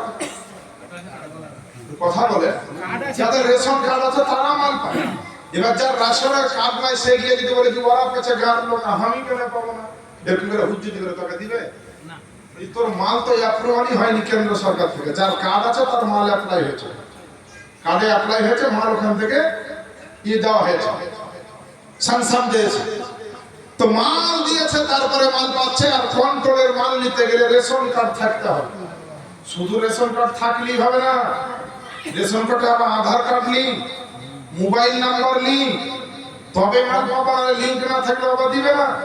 তো বেরাদর ইসলাম, রেশনের মালের জন্য যদি আধার কার্ড দরকার হয়, তো আল্লাহর মাল নিবা, তো তোমার তো নবীর মহব্বতের কার্ডই নাই, তোমার ইমানের তো ডকুমেন্টসই নাই, তোমার ইমানের তো লাইসেন্সই নাই, তুমি কেমন করে পাবে? রেশনের মাল নিতে গেলে যেমন রেশন কার্ড শুধু থাকলেও হবে না, ওটা আধার কার্ড, মোবাইল যেমন লিঙ্ক থাকা দরকার, তো আল্লাহর মাল নিতে হয়, জান্নাতের মাল যদি নিতে হয়, তো আল্লাহর প্রতি ঈমান থাকতে হবে, আর তার সঙ্গে নবী মুস্তাফার সঙ্গে লিঙ্ক থাকতে হবে। সুবহানাল্লাহ, সুবহানাল্লাহ। নাহলে কোনো মাল পাওয়া যাবে না। ওই খালি আপনার গাওয়াই হবে, বলাই হবে। আমার বাপজিরা, ভাইরা, সোনামানিকেরা, আমার গাউসে পাক এমন বড় আল্লাহর ওলি, তিনাকে জিজ্ঞেস করা হলো, হুজুর আপনি যে এত বড় আল্লাহর ওলি, তা কবে বুঝতে পারলেন? তো বলছে, আমি 10 বছর বয়সে যখন আমি মক্কা থেকে জিলানি থেকে বাগদাদ শরীফ গেলাম পড়াশোনা করার জন্য, তো বাগদাদ শরীফে আমি যখন মাদ্রাসা যাচ্ছি, তো আমার ডানে বামে দুজন ফারিস্তা চলছে, আর হাঁটতে হাঁটতে গিয়ে মাদ্রাসায় গিয়ে বলছে, আল্লাহর ওলি আসছে, জায়গা ছেড়ে দাও, আল্লাহর ওলি আসছেন, জায়গা ছেড়ে দাও, আল্লাহর ওলিকে বসার জায়গা করে দাও। আমাকে বসিয়ে দিয়ে আবার চলে যাচ্ছে। তো বিরাদর ইসলাম, আজিজানে মুহতারাম, আমার গাউসে সামদানি, মাহবুবে সুবহানি, কুতুবে রব্বানি, মহিউদ্দিন আব্দুল কাদের জিলানী, গাউসে পাক যাকে বলি, যাকে বড় পীর বলি, কত বড় মাপের আল্লাহর ওলি, কত বড় আল্লাহ ওয়ালা পাই আপনার একজন পীর ওলি, যে গাউসে পাক সম্পর্কে আমার সরকারে আলা হযরত লিখতেছেন কিতাবের মধ্যে। কিতাবটির নাম হচ্ছে আদ-দাওলাতুল মাকিয়া। এই কিতাবে লেখা আছে যে গাউস পাক এত উচ্চ র্যাঙ্কের একজন আল্লাহর ওলি, তিনি যখন রাস্তাতে জমিনে হাঁটতেন, জমিনের রাস্তাতে হাঁটতেন, তো একটা চোখে তিনি জমিনের রাস্তা দেখতেন, আর আরেকটা চোখে খোদার জান্নাতের রাস্তা দেখতেন। এত বড় আল্লাহর ওলি, যিনার নাম হচ্ছে গাউসে আজম। সুবহানাল্লাহ, সুবহানাল্লাহ। গাউসে আজম অ্যাকচুয়ালি তো তিনার নাম নয়, এটা হচ্ছে তিনার উপাধি, লাকাব। গাউসে আজমের আসল নাম হচ্ছে শাইখ মহিউদ্দিন আব্দুল কাদের জিলানী রাহমাতুল্লাহি আলাইহি, এটা হচ্ছে তার নাম। আর গাউসে আজম তার টাইটেল, উপাধি, লাকাব। এত বড় আল্লাহর ওলি হচ্ছেন আমার গাউসে পাক, যে দুনিয়া থেকে জান্নাতের রাস্তা দেখান। আমার গাউসে পাক এইভাবে পড়ালেখা করতে করতে আস্তে আস্তে বয়স হতে লাগলো। দুনিয়াবি বয়স হতে হতে 20 বছর, 22 বছর, 25 বছর এইভাবে চলছে। তার কিছু কারামাত আপনারা শুনেন। আমার গাউসে সামদানি, মাহবুবে সুবহানি রাস্তা দিয়ে হেঁটে চলে আসছে, একটা রাস্তা দিয়ে তিনি হেঁটে চলে আসছে, তো দুইজন ব্যক্তিতে ঝগড়া লেগে গিয়েছে। কি নিয়ে? খুব মর্মান্তিক একটা ঘটনা, খুব গুরুত্বপূর্ণ একটা ঘটনা আপনাদের নলেজে দিচ্ছি আমি। গাউস পাক আসছে, তো রাস্তাতে দুইজন মুসলমানের ঝগড়া লাগিয়ে দিয়েছে। কেমন ঝগড়া লাগিয়েছে? একজন বলছে যে আমাদের নবী অর্থাৎ আখেরি জামানার যিনি নবী, তার সম্মান, তার ক্ষমতা বেশি। আর একজন ঈসাই ধর্মের মানুষ, সে ঈসা আলাইহিস সালামকে কিন্তু মানে, ও বলছে না, এই নবীর থেকে ঈসা আলাইহিস সালামের ক্ষমতা ছিল বেশি। এই দুইটা বিষয় নিয়ে, দুইটা বিষয় নিয়ে ঝামেলা লেগে গিয়েছে। আমার গাউসে আজম ওই রাস্তা দিয়ে চলে আসছে। বড় পীরকে কে না মানতো? বড় পীর সাহেব যখন ওয়াজ নসিহত করতেন, ওয়াজ শোনার জন্য, জায়গা ঘেরার জন্য, যে হুজুরের ওয়াজ শুনতে পাবো না, তাই সকাল থেকে এসে মানুষ লাইন দিত। হুজুর হয়তো আসর পরে উঠবেন, তার আগে আপনার সকাল থেকে লাইন, বেলা 10টা থেকে লাইন, জোহরের পর লাইন। শুধু মানুষ তো মানুষ। কিতাবের মধ্যে লিখছে বাহাজাতুল আসরার 2 খণ্ডে বিভক্ত। আর প্রথম খণ্ডে লিখতেছে কিতাবের মুসান্নিফ যে আমার গাউসে পাক যখন ওয়াজ করতেন, তো কাফেরেরা মুসলমান হয়ে যেত, বেনামাজি নামাজি হয়ে যেত, বেঈমান থাকলে ঈমানদার হয়ে যেত, চোর ডাকাত থাকলে পারে সে পরহেজগার হয়ে যেত। সুবহানাল্লাহ, সুবহানাল্লাহ। গাউসে পাক ওয়াজ করতেন, তো ৭৪,০০০ দর্শক থাকতো তার সভাতে। শুধু মানুষ নয় বা হাজার হাজার জিন পর্যন্ত তার সভাতে থাকতো। সুবহানাল্লাহ। কত বেঈমান জিন পর্যন্ত আমার গাউস পাকের হাতে হাত দিয়ে ঈমান এনেছে। গাউস পাকের জামানায় একটা দুষ্টু জিন একজন মহিলাকে উঠিয়ে নিয়ে চলে গেছে। তো ওই মহিলার বাপ কাঁদতে কাঁদতে এসে গাউস পাকের পা ধরে পড়ে গেছে, হুজুর বাঁচান, আমি বরবাদ হয়ে গেছি। কেন? আমার একটাই কলেজার টুকরো একজন মেয়ে ছিল, আমার দেখতে খুব টকটকা চেহারা আলা বেটি, আমার চাঁদের মতো মুখ, আমার বেটিকে দুষ্টু জিনে উঠিয়ে নিয়ে চলে গেছে। তাই নাকি? তো ঠিক আছে, ওই সমাধি লোকটাকে সামনে রেখে দিয়ে ওই সামনে দেখছে জিনের একজন ক্যাপ্টেন চলে আসছে। যেমন আপনাদের গ্রামের একজন মোড়ল সর্দার আছে, প্রত্যেকটা এলাকার একটা মোড়ল সর্দার, মেম্বার, প্রধান, এমএলএ, বিভিন্ন ডিপার্টমেন্টের মাথা থাকে। তো জিনদেরও মাথা আছে। তো একজন কমান্ডার চলে আসছে জিনে, ঘোড়ায় চলে। গাউস পাকের সঙ্গে দেখা, ঘোড়া থেকে তাড়াতাড়ি নেমে গিয়ে সালাম দিচ্ছে আমার গাউসে পাক। মানে গাউসে পাক শুধু মানুষের পীর নয়, তিনি জিনেরও পীর ছিলেন। সুবহানাল্লাহ। গাউসে পাক তিনি জিনকেও মুরিদ করতেন। তো গাউসে পাককে সালাম দিলেন। সালাম দেওয়া মাত্র বললেন, বাবা, এই মহল্লা থেকে একজন মহিলাকে তোমাদের জিনের মধ্যে কে উঠিয়ে নিয়ে গেছে, তুমি তাড়াতাড়ি ব্যবস্থা করো, তার মেয়েকে যেন তার বাপের কাছে পৌঁছে দেয়। সুবহানাল্লাহ। জিনকে বলছে আমার গাউসে পাক এই কথাটা বলল, চলে গেল। তারপরে দিন এবার আবার মেয়েটার বাপ এসে কাঁদছে, হুজুর আপনি বলেছিলেন তো আমার মেয়েটাকে দিয়ে যাই। তাই নাকি? না তো গাউস পাকের জালালি মেজাজ চলে আসে যে আমি বলেছি তবুও দিয়ে যায়নি।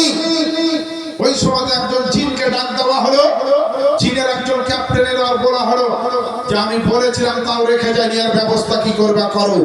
তাড়াতাড়ি ওই জিনের ক্যাপ্টেন তাড়াতাড়ি খবর লাগালো কোন জিন কোথা থেকে কাকে এনেছে।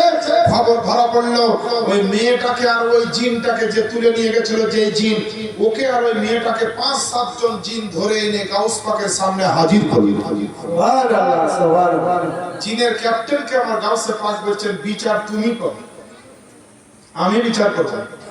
তো জিনের ক্যাপ্টেন বলল যে হে রমণী, তুমি তোমার বাপের বুকে চলে যাও। আর বাপের কাছে পাঠিয়ে দিল।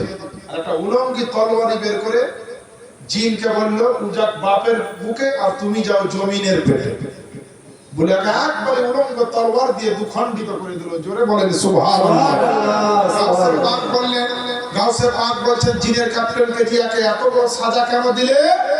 বলে একে এত বড় সাজা এই কারণে দিলাম যে গাউসে পাকের হুকুমকে সে পালন করেনি, এর জন্য দিলাম।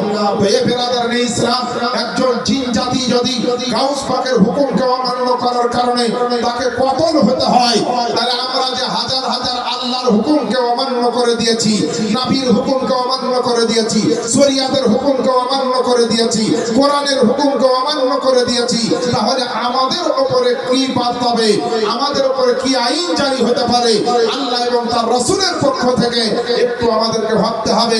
মুসলমান আর কাফির, মুসলমান আর কাফেরের মধ্যে পার্থক্য কিসে করে জানেন? মুসলমান আর কাফেরের মধ্যে পার্থক্য কিসে?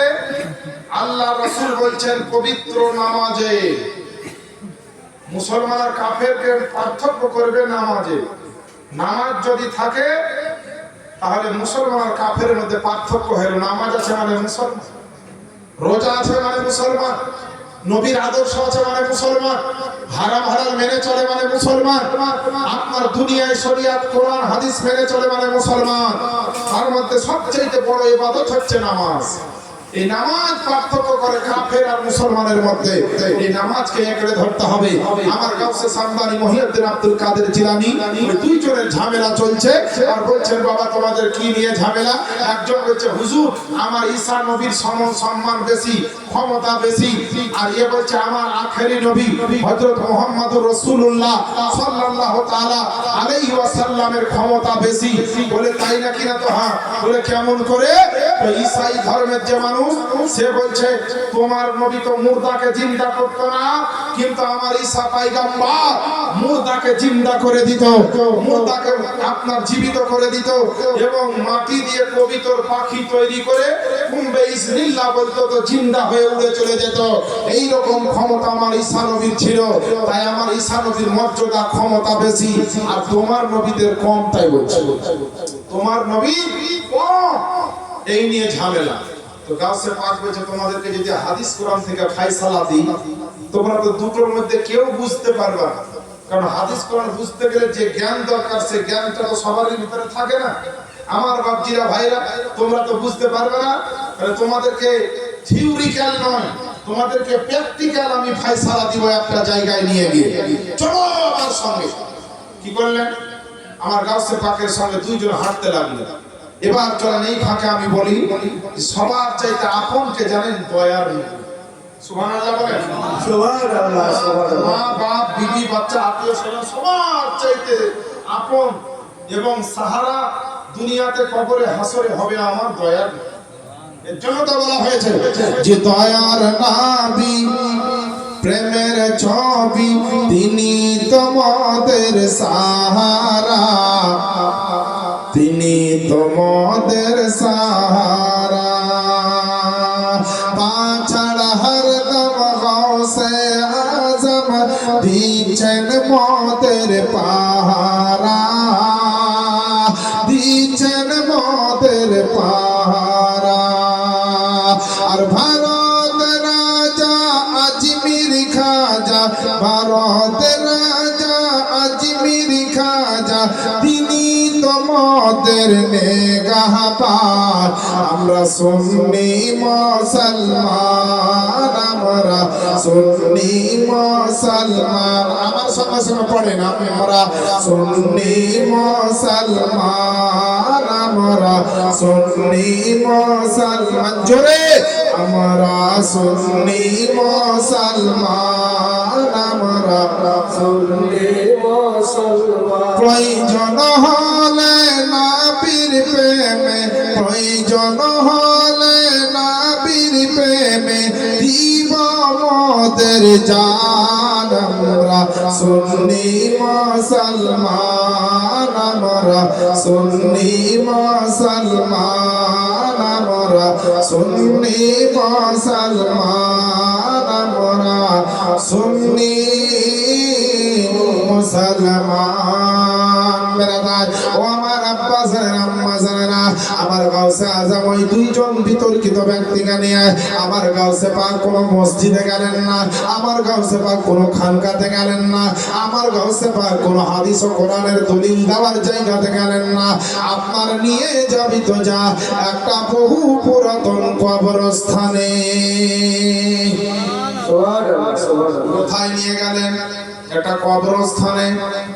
যে কবরস্থানটা কম বেশি আপনার 100 থেকে 200 বছর পুরাতন কবরস্থান। ওই কবরস্থানে গেল, আর যাওয়ার পরে আমার গাউসে পাক ওই দুইজনকে বলছে, বাবা তোমার ঈসা নবী মুর্দাকে জিন্দা করে দিত, আমার নবীর তুমি শানকে কম বলতে চাইছো, আমি সেই দিকে যাব না, তোমাকে আজকে আমি দেখিয়ে দিব আমার নবী তো নবী, আমি একজন নবীর সাহাবীও নয়, আমি আপনার খোলাফায়ে রাশিদিনদের মধ্যেও নয়, তবে আমি নবী বংশের একজন আওলাদ, আমি একজন নবী মুস্তাফার গোলাম, আমি একজন আল্লাহর বন্ধু, আমি একজন আল্লাহর ওলি। বলে আমার আজকে ক্ষমতা দেখো, তারপরে তুমি বিচার করবে কোন নবীর ক্ষমতা বেশি হতে পারে। আল্লাহ আল্লাহ সেই ঈসাই ধর্মের মানুষটাকে বলল যে তুমি এইখানে কোনো কবর দেখতে পাচ্ছ? বলে হুজুর কোনো কবর তো দেখা যায় না, বহু পুরাতন কবরস্থান, এখানে সমস্ত কবর তো আপনার মিশিয়ে গিয়েছে, জমিনটা আপনার যেন সমান হয়ে গিয়েছে, এখানে কোনো কবর দেখা যায় না। বলে কবর দেখা যায় না? না তো না না, তবু আমি বলছি এই জায়গাতে দাঁড়িয়ে তুমি আপনার ডাকো, বলে কুম্বে ইজনিল্লাহ, এই বলে আপনার তুমি ডাকো। বলে না না, আমাকে ভয় লাগছে, আমাকে ভয় লাগছে। আমার গাউসে আজম বললেন, ঈসা পয়গম্বর তো আপনার সুবহানাল্লাহ কুম্বে ইজনিল্লাহ বলে আল্লাহর হুকুমে জিন্দা হয়ে যাও বলে আপনার মানুষকে জিন্দা করতো, আর আমি আপনার নবী নয়, আমি আপনার নবীর সাহাবীও নয়, আমি আপনার নবীর গোলামের গোলামের গোলামের গোলামের একজন গোলাম, আমি আমার নাম হচ্ছে মহিউদ্দিন, আমি আজকে কুম্বে ইজনিল্লাহ বলে মানুষ জিন্দা করব না। তাই করলেন কি, ওই একটা কবরকে আপনার নিশানা বানিয়ে কুম্বে ইজনি তুমি আব্দুল কাদের জিলানীর হুকুমে জিন্দা হয়ে যাও। এইভাবে আপনার গাউসে পাক যেমনই আপনার বলেছে, যেই কবরের নাম নিশান ছিল না, যেই কবরের কে আছে মুর্দা, তার কোনো নাম ঠিকানা জানা ছিল না, চচ্চার করে আপনার মাটি যেন আপনার ফেটে গেল। আর মাটি ফাটা মাত্র আপনার ওই কবর থেকে একটা লোক তবলা বাজাতে বাজাতে উঠে দাঁড়িয়ে গেল। তবলা বা ঢোল বাজাতে বাজাতে আপনার উঠেছে। আমার গাছে পাক বলছেন, বলে তুমি কবে মরেছ? ওই বান্দা বলছে, হুজুর আমি আজ থেকে 100 বছর আগে মারা গেছি। বলে আমি 100 বছর আগে মারা গিয়েছি। বলে কি হালাতে মারা গেছো? না তো হুজুর আমি গান করতাম, তবলা বাজাতাম, ঢোল বাজাতাম, তাই আমি কি আজ কবর থেকে আল্লাহ আমাকে ঢোল বাজাতে বাজাতে উঠিয়েছেন। হ্যাঁ মুসলমান, গাউসে আজম বলছেন তুমি জীবিত হয়ে যাও, কার সামনে দাঁড়িয়ে আছো? বলে আমি বড় পীর আব্দুল কাদের জিলানীর সামনে দাঁড়িয়ে আছে। আল্লাহ আল্লাহ। বলে মরার সময় কি ঈমান নিয়ে মরেছ? বলে না হুজুর, ঈমান নিয়ে মরতে পারিনি, গান বাজনা ঢোল তাবলা নিয়ে মরেছিলাম। আজকে আপনাকে যখন পেয়েছি, নিশ্চয় আল্লাহ পাক আমাকে ঈমান নসিব করবে। আমার গাউসে পাক মানুষটাকে তওবা পড়িয়ে দিলেন আর বললেন, তুমি যেখান থেকে এসেছো সেখানে চলে যাও। আবার কলমা পড়তে পড়তে কবরের ভিতরে চলে গেলেন। একবার জোরে জোরে কি বলা যাবে না সুবহানাল্লাহ।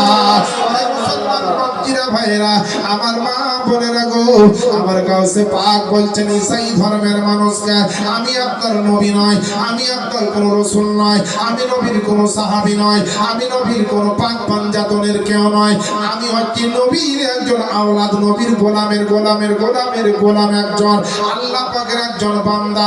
আমি যদি আপনার কবর থেকে 100 বছর পুরাতন মুর্দাকে জিন্দা করে দেখাতে পারে, এই ক্ষমতা যদি আল্লাহ পাক আমাকে দিয়েছে, তো আমার নবীর ক্ষমতা কি হতে পারে? সুবহানাল্লাহ, সুবহানাল্লাহ। সঙ্গে সঙ্গে ঈসাই ধর্মের লোক তওবা ইস্তেগফার করে আমার গাউসে পাকের কদমে পড়ে গেল। হুজুর আমার বেয়াদবি হয়েছে, হুজুর আমার বড় ভুল হয়েছে, আপনি আমাকে মাফ করে তওবা পড়িয়ে মুসলমান বানিয়ে দেন। আমার গাউসে পাক বড় পীর আব্দুল কাদের জিলানী রহমাতুল্লাহি আলাইহি, তিনি আপনার এমন ভাবে তাকে তওবা করিয়ে দিলেন, আমার গাউস পাকের হাতে হাত দিয়ে মুসলমান হওয়া চারটিখানি ব্যাপার নয় রে বাপজিরা ভাইরা ও আমার মা বোনেরা। আল্লাহ আল্লাহ, আমার গাউসে পাক এমন ইবাদত গুজারিশ ব্যক্তি ছিলেন, এত আপনার বড় আল্লাহ বলা ব্যক্তি ছিলেন, এত জ্ঞান ইসলামের শিক্ষা তার ভিতরে ছিল, সমস্ত রকমের জ্ঞান তিনি অর্জন করেছিলেন, হাদিস ও কোরআনের মহাপণ্ডিত একজন ব্যক্তিত্ব ছিলেন, এবং আল্লাহ ভীরুত আল্লাহর মহব্বত এমন ছিল। এত বড় মায়ের পেটের জন্ম নিয়ে আসা আল্লাহর ওলি গাউসে পাক, যিনি সমস্ত পীরের পীর, কিতাবের মধ্যে লেখা পৃথিবীতে যদি কেউ আল্লাহর ওলি হতে চায়, আমার গাউস পাকের কদম যদি তার কাঁধে না পড়ে, ততক্ষণ পর্যন্ত সে আল্লাহর ওলি হতে পারবে না। এত বড় মাপের আল্লাহর ওলি হচ্ছেন আমার গাউসে পাক। ওই গাউসে পাক মহিউদ্দিন আব্দুল কাদের জিলানী দিনের পর দিন, রাতের পরে রাত, তিনি রাত্রি বেলায় তাহাজ্জুদে এবং নফল নামাজ পড়ে কাটিয়ে দিয়েছে, জিকির করতে করতে কত রাত কাটিয়ে দিয়েছে, কোরআন পড়তে পড়তে কত রাত আপনার কাটিয়ে দিয়েছে, আল্লাহ আল্লাহ করে কত রাত কাটিয়ে দিয়েছে, দরুদ সালাম পড়তে পড়তে কত রাত আপনার কাটিয়ে দিয়েছে।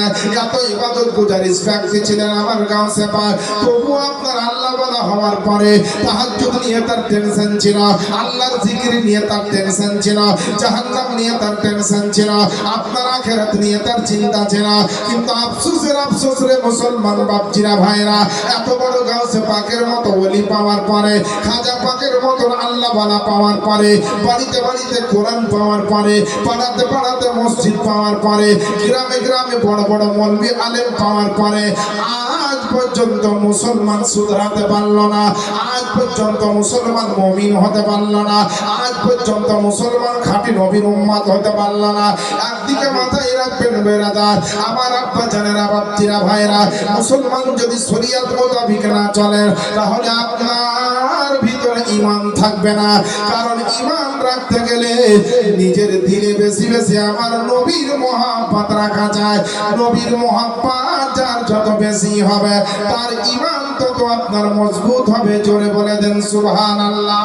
সুবহানাল্লাহ, সুবহানাল্লাহ। যে শরীরের ভিতরে রূহ না থাকলে যেমন মানুষ জিন্দা নয়, তো যে মুসলমানের দিলে নবীর মহব্বত নাই তার ঈমান জিন্দা নয়।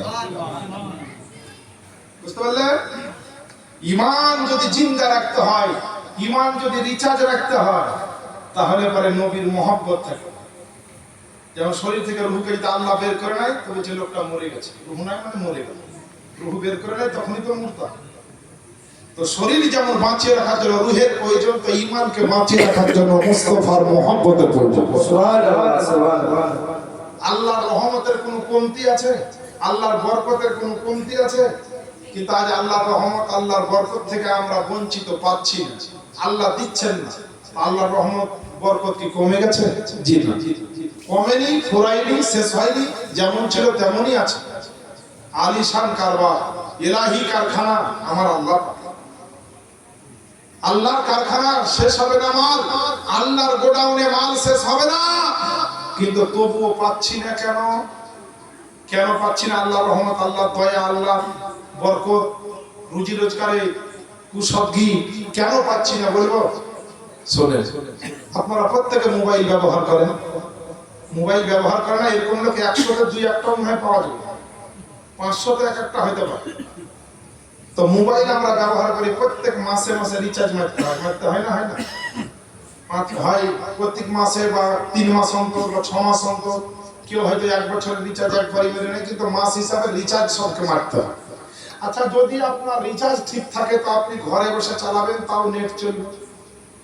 ইন্টারনেট আপনি ঘরে বসে চালাবেন, তাও নেট পাবেন। মসজিদে যাবেন নেট পাবেন, বাজারে যাবেন নেট পাবেন, শ্বশুর বাড়ি যাবেন নেট পাবেন। আর যদি রিচার্জ শেষ হয়ে যায়, তো বাজার আজার শ্বশুর বাড়ি বাপের বাড়ি বাদ দেওয়া দূরের কথা, ক্যাথা বাড়িলে যদি টাওয়ারের গুণাতেও যে শুতে জানতে নেট পাবেন। কেন পাবেন না গো? আরে বাবা, 50,000 60,000 টাকা দামের মোবাইল, তারপর আইফোন হলে তো লাখ টাকা দাম। এত দামি জিনিস, অথচ ছোট্ট একটা রিচার্জ মাসে 300 টাকা বা 350 টাকা। যদি না মারেন তো আর ইন্টারনেট আসবে না। চাহে যদি টাওয়ারের গুণাতেও চলে যান, তো ইন্টারনেট আপনি আর আসবে না, পাবে না। তো নেট কি ফুরিয়ে গেছে নাকি? কোম্পানি ফুরাই, কিন্তু কেন পাচ্ছেন না? রিচার্জ না। তাহলে নেট নিতে গেলে কি করতে হবে? রিচার্জ মারতে হবে। আল্লাহর রহমত আছে, ফুরাইনি, কমেনি, শেষ হয়নি, কিন্তু আমরা পাচ্ছি না। এই কারণে আমাদের ঈমানের রিচার্জ শেষ হয়ে গেছে। ঈমানের রিচার্জ শেষ হয়ে গিয়েছে, এর জন্য আমরা পাচ্ছি না। আর ঈমানে যদি রিচার্জ ঠিক থাকে মুসলমান তোমার, তো মসজিদে যাবে তো আল্লাহর রহমত, মাদ্রাসায় যাবে আল্লাহর রহমত, কবরস্থানে যাবে আল্লাহর রহমত, বাড়িতে যাবে আল্লাহর রহমত, বাজারে যাবে তো আল্লাহর রহমত, নামাজে যাবে আল্লাহর রহমত, তেলাওয়াত করবে তো আল্লাহর রহমত, দান করবে তো আল্লাহর রহমত, জমিতে যাবে তো আল্লাহর রহমত, মক্কা মদিনায় যাবে আল্লাহর রহমত, পৃথিবীর যে কোনো জায়গায় যাবে আল্লাহর রহমত আল্লাহ পাক পৌঁছে দিবে। আর রিচার্জ যদি ঠিক না থাকে, তো মসজিদ কেন, মক্কা মদিনায় যদি পৌঁছে যায় আর ঈমানের রিচার্জ যদি না থাকে, তো আল্লাহর রহমত পাবে না। সুবহানাল্লাহ, সুবহানাল্লাহ। আল্লাহর রহমত পাবে না, কারণ ঈমানই তো নয়, রিচার্জ শেষ। কোন বেঈমান গিয়ে যদি মক্কায় গিয়ে আল্লাহকে ডাকে, আর ডাকে আল্লাহ সাড়া দিবে? ঈমান হারা লোক যদি নবীর মদিনার সামনে গিয়ে আল্লাহর কাছে বলে, আল্লাহ আমাকে এই দাও, অমুক দাও, তমুক দাও, আল্লাহ দিবে? দিবেন। কিন্তু আপনি মক্কা মদিনাও যদি যেতে না পারেন, খাঁটি মুসলমান ইমানদার হন, আর ঈমানে যদি রিচার্জ থাকে, সব সময় নবী মুস্তাফার উপরে দরুদ চলে, সালাম চলে, মুস্তাফার মহব্বত চলে, ঈমানের রিচার্জ কোনোদিন শেষ হয়নি আর হবে না। নবীর গোলাম, দুনিয়ার আগুন তো দুনিয়ার আগুন, নবীর গোলামকে জাহান্নামের আগুন পর্যন্ত পোড়াতে পারবে। সুবহানাল্লাহ, সুবহানাল্লাহ। গাউসে পাক কেমন তাকওয়া পরেজগারি ওয়ালা লোক, কেমন বড় আল্লাহর ওলি। দেখে জঙ্গলে দিনের পরে দিন, রাতের পরে রাত তিনি ইবাদত করে কাটিয়ে দিতেন। এত বড় আল্লাহ বলে, তাও এত ইবাদত করতেন। ইবাদত করতে করতে খাওয়া দাওয়া পর্যন্ত ছেড়ে দিতেন, 2 দিন 4 দিন খেতেন না। এত বড় মাপের আল্লাহর ওলি, শরিয়াতের জ্ঞান, মারিফাতের জ্ঞান, তরিকাতের জ্ঞান, হাকিকাতের জ্ঞান, সব জ্ঞান ছিল তার। ইলমে লাদুন্নি তাকে আল্লাহ পাক দান করেছেন। জ্ঞান বাবা অনেক প্রকার আছে, বাংলা বলেন, ইংরেজি বলেন, উর্দু বলেন, আরবি বলেন, ফার্সি বলেন, বিভিন্ন রকমের জ্ঞান অর্জন করতে হয়, যার যেটা প্রয়োজন। আমরা যেমন বাংলা ইংরেজি কম করেছি, যেটুকু প্রয়োজন করেছি, বাকি আরবিক লাইনটাকে আমরা বেশি করে পড়েছি। হাফিজ হয়েছি, কারি হয়েছি, মৌলানা হয়েছি, মুফতি হয়েছি, পড়েছি। এতটা ক্লাস করতে হচ্ছে। এটা যদি বাংলা জেনারেলে হতো, তা আমার যে আরবিকের ডিগ্রিটা আছে এটা এমএ কমপ্লিট হতো, এটা এমএ কমপ্লিট হয়ে যেত। কিন্তু আমি ওই লাইনে পড়তে পারিনি। আমার বাপ গরিব মানুষ, আমাকে মাদ্রাসায় পড়িয়েছে। আমি সামান্য মাধ্যমিক, উচ্চ মাধ্যমিক পর্যন্ত হয়তো আমার অভিজ্ঞতা, বাকি আপনার জেনারেল লাইনে আমার আর বেশি অভিজ্ঞতা নেই। কিন্তু আল্লাহর কাছে লাখ লাখ শুকরিয়া আদায় করছি, যদি উচ্চ মাধ্যমিক পড়ার পরে বিএ পাস করতাম, এমএ পাস করতাম, চাকরি না হতো কি করতাম? হ্যাঁ? আর আজকে আল্লাহ পাক যে জায়গায় রেখেছে, হাজার হাজার মানুষের সম্মান, সালাম, কেউ ভাই, কেউ বাপ, কেউ বেটা, কেউ বন্ধু বলে কত সম্মান করে আলেম, কত সম্মান। আল্লাহর কাছে লাখ লাখ শুকরিয়া যে ডাক্তার মাস্টার না হতে পারলেও আমি দ্বীন ইসলামের একজন খিদমতের জায়গায় আমি খিদমত করার সুযোগ পাচ্ছি। আল্লাহর কোরআন নবীর হাদিস বয়ান করছি। এ তো বাড়াবার স্টেজ, বাড়াবায় হয়তো বড় প্যান্ডেল নাই, বড় কিছু লাইট নাই, প্যান্ডেল নাই, লাইটিং নাই, তবুও এই জায়গাটা ছোট নয়। কারণ এই জায়গাটায় নবীর মাহফিল হচ্ছে, গাউস পাকের আলোচনা চলছে। এই জায়গাটা এখন আমের বাগানের নয়, জামের বাগান নয়, কলা বাঁশ বাগান নয়। এই জায়গাটা এমন একটা জায়গা হয়েছে, এই জায়গাটার নাম শরিয়াত হচ্ছে জান্নাতের বাগান। জোরে বলেন সুবহানাল্লাহ, সুবহানাল্লাহ। এটা জান্নাতের বাগানে আপনারা বসে আছেন। তো গাউসে পাক তিনি ইবাদত বন্দেগী করতে করতে যে যখন বেশি আল্লাহর নিকটবর্তী হয়ে যায়, সে তখন অনেকটা আল্লাহর প্রতি পাগল হয়ে যায়, আল্লাহর প্রেমে পাগল হয়ে যায়। আল্লাহর প্রেমে পাগল হয়ে গিয়ে আমার গাউসে পাক বলছে, পাগল মানে যে কি নাম ঠিকানা সব ভুলে গেছে ওই পাগল না, প্রেমের পাগলের কথা বলছি, ভালোবাসার পাগলের কথা বলছি, মোহাব্বতের কথা বলছি।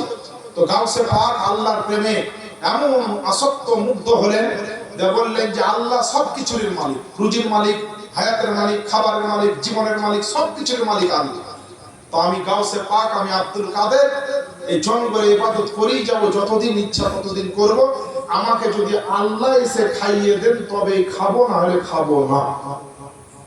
প্রতিজ্ঞাবদ্ধ হলেন। খুব ভালো করে শুনবেন, মনোযোগ সহকারে। গাউসে পাক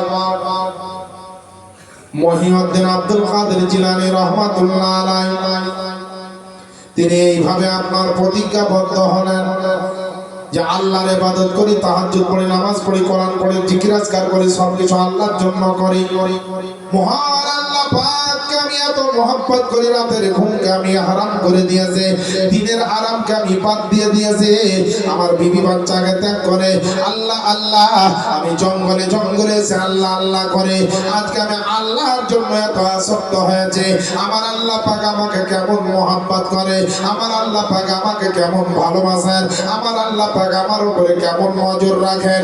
আজকে আমি জঙ্গলের মধ্যে পরীক্ষা করব, যতক্ষণ পর্যন্ত আল্লাহ এসে আমাকে না খাইয়ে দিবেন আমি ততক্ষণ পর্যন্ত কোনো খাবার খাবো না, তাতে মরি আর বাঁচি আমি পরোয়া করব না। এইভাবে আপনার ইবাদত করতে লাগলো, শুধুমাত্র পানি পান করে আর আল্লাহর জিকির করে দিনের পরে রাত কেটে যায়, রাতের পরে দিন চলে আসে। এইভাবে করতে করতে রাত আর দিন কাটতে আরম্ভ করলো। আপনার গাছে আজাম খাবার বিহীন যেন আপনার দুর্বল হয়ে পড়েছে, আপনার যেন আপনার চলতে পারে না, উঠে যেন আপনার দাঁড়াতে পারবে না, তবুও যাই নামাজ থেকে নামেন না, তবুও সাজদা থেকে মাথা উঠান না, তবুও মুখের জবান থেকে জিকিরে খোদা বন্ধ হয় না।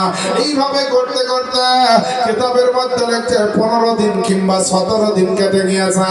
আমার গাছে পাক না খেয়ে আল্লাহর জিকিরে কাটিয়ে দিয়েছে।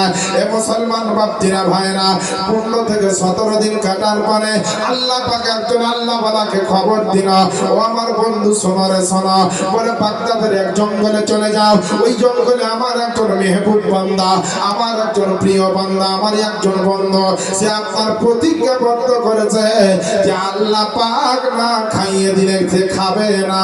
তাই তুমি তাড়াতাড়ি ওই জঙ্গলে যাও আর তার জীবনটাকে বাঁচাও আর পেটের খিদাটাকে তার নিবারণ করো। আল্লাহ উম্মা সাল্লি আলা সাইয়্যিদিনা মাওলানা মুহাম্মদ ওয়া আলা আলিহি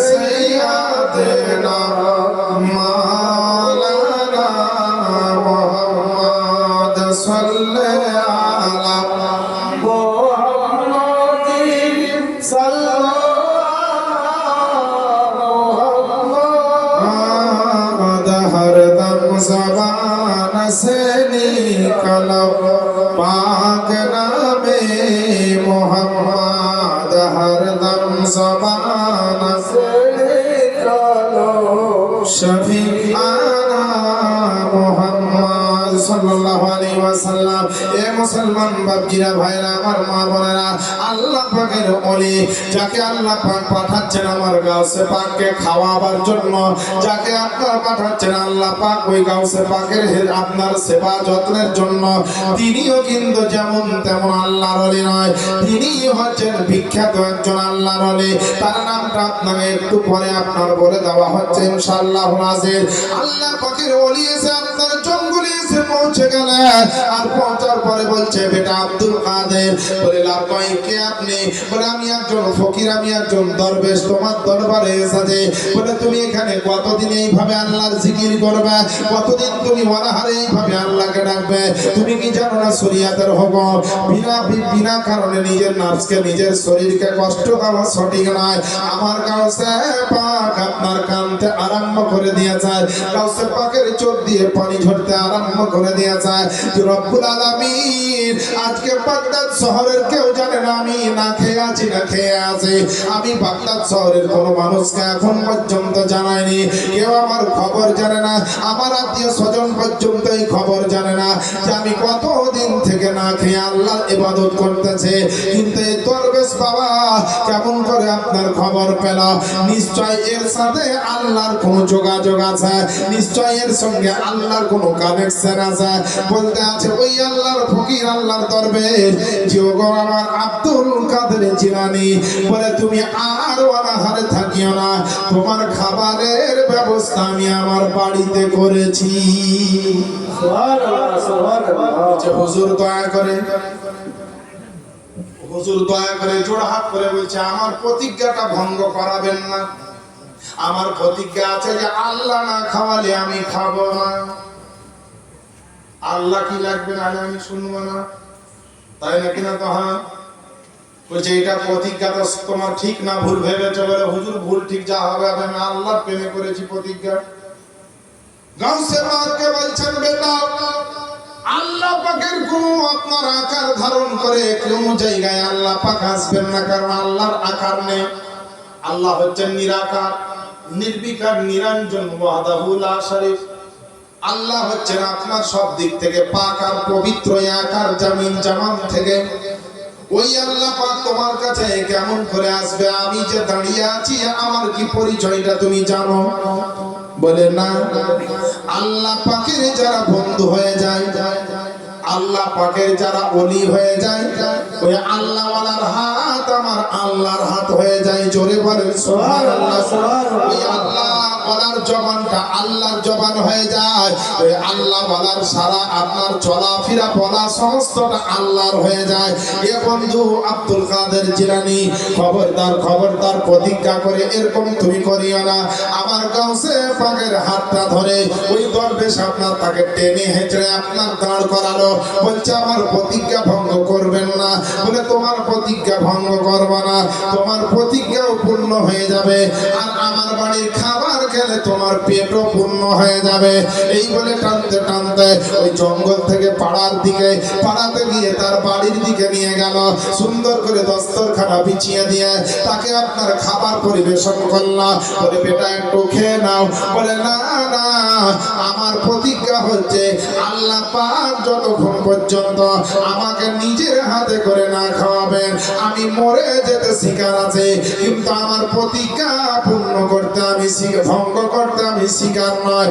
আল্লাহ পাকের ওলি গাউসে পাক যখন এইরকম প্রতিজ্ঞাবদ্ধ হলেন, সঙ্গে সঙ্গে বেরাদার আমার সে আল্লাহ পাকের দরবেশ, আল্লাহ পাকের এহনো বন্ধু আল্লাহ ওয়ালা, যাকে আল্লাহ পাক দায়িত্ব দিয়েছিল আমার বড় পীরের, ওই ব্যক্তি আপনার করল কি? হাতটা ধোয়ার পরে ওই রুটির টুকরা, মাংসের টুকরা উঠিয়ে বলল বেটা মুখটা খোলো, বিসমিল্লাহ বলে আপনার তার মুখে খাবার দিয়ে দিল। বলে হুজুর এটা আপনি কি করলেন? আপনি আমার প্রতিজ্ঞা ভঙ্গ করে দিলেন। বড় পীরকে বলতে আছে আল্লাহর দরবেশ ফকির বলতে আছে বলে বন্ধুরে আমি তোমার প্রতিজ্ঞা ভঙ্গ করাইনি, বরং তোমার যে প্রতিজ্ঞা ছিল ওই প্রতিজ্ঞা পূর্ণ করে দিয়েছে। কারণ আল্লাহর ওলির হাত মানে আল্লাহর হাত, তাই আমি আল্লাহর ওলি। আমার নাম হচ্ছে আবু সাইদ মাকজুমি রহমাতুল্লাহ আলাইহি। আল্লাহ পাক আমাকে পাঠিয়েছিলেন তোমাকে খাবার জন্য, আল্লাহ পাক আমাকে পাঠিয়েছিলেন তোমাকে জঙ্গল থেকে উঠিয়ে আনার জন্য, আল্লাহ পাক আমাকে পাঠিয়েছিলেন তোমার প্রতিজ্ঞাটাকে কমপ্লিট করাবার জন্য। তাই আমি খাইয়েছি, কিন্তু বাহ্যিক দৃষ্টিতে এটা আমার হাত, কিন্তু মারেফাতের দৃষ্টিতে দেখলে এটাই হচ্ছে আমার আল্লাহর কুদরতি হাত।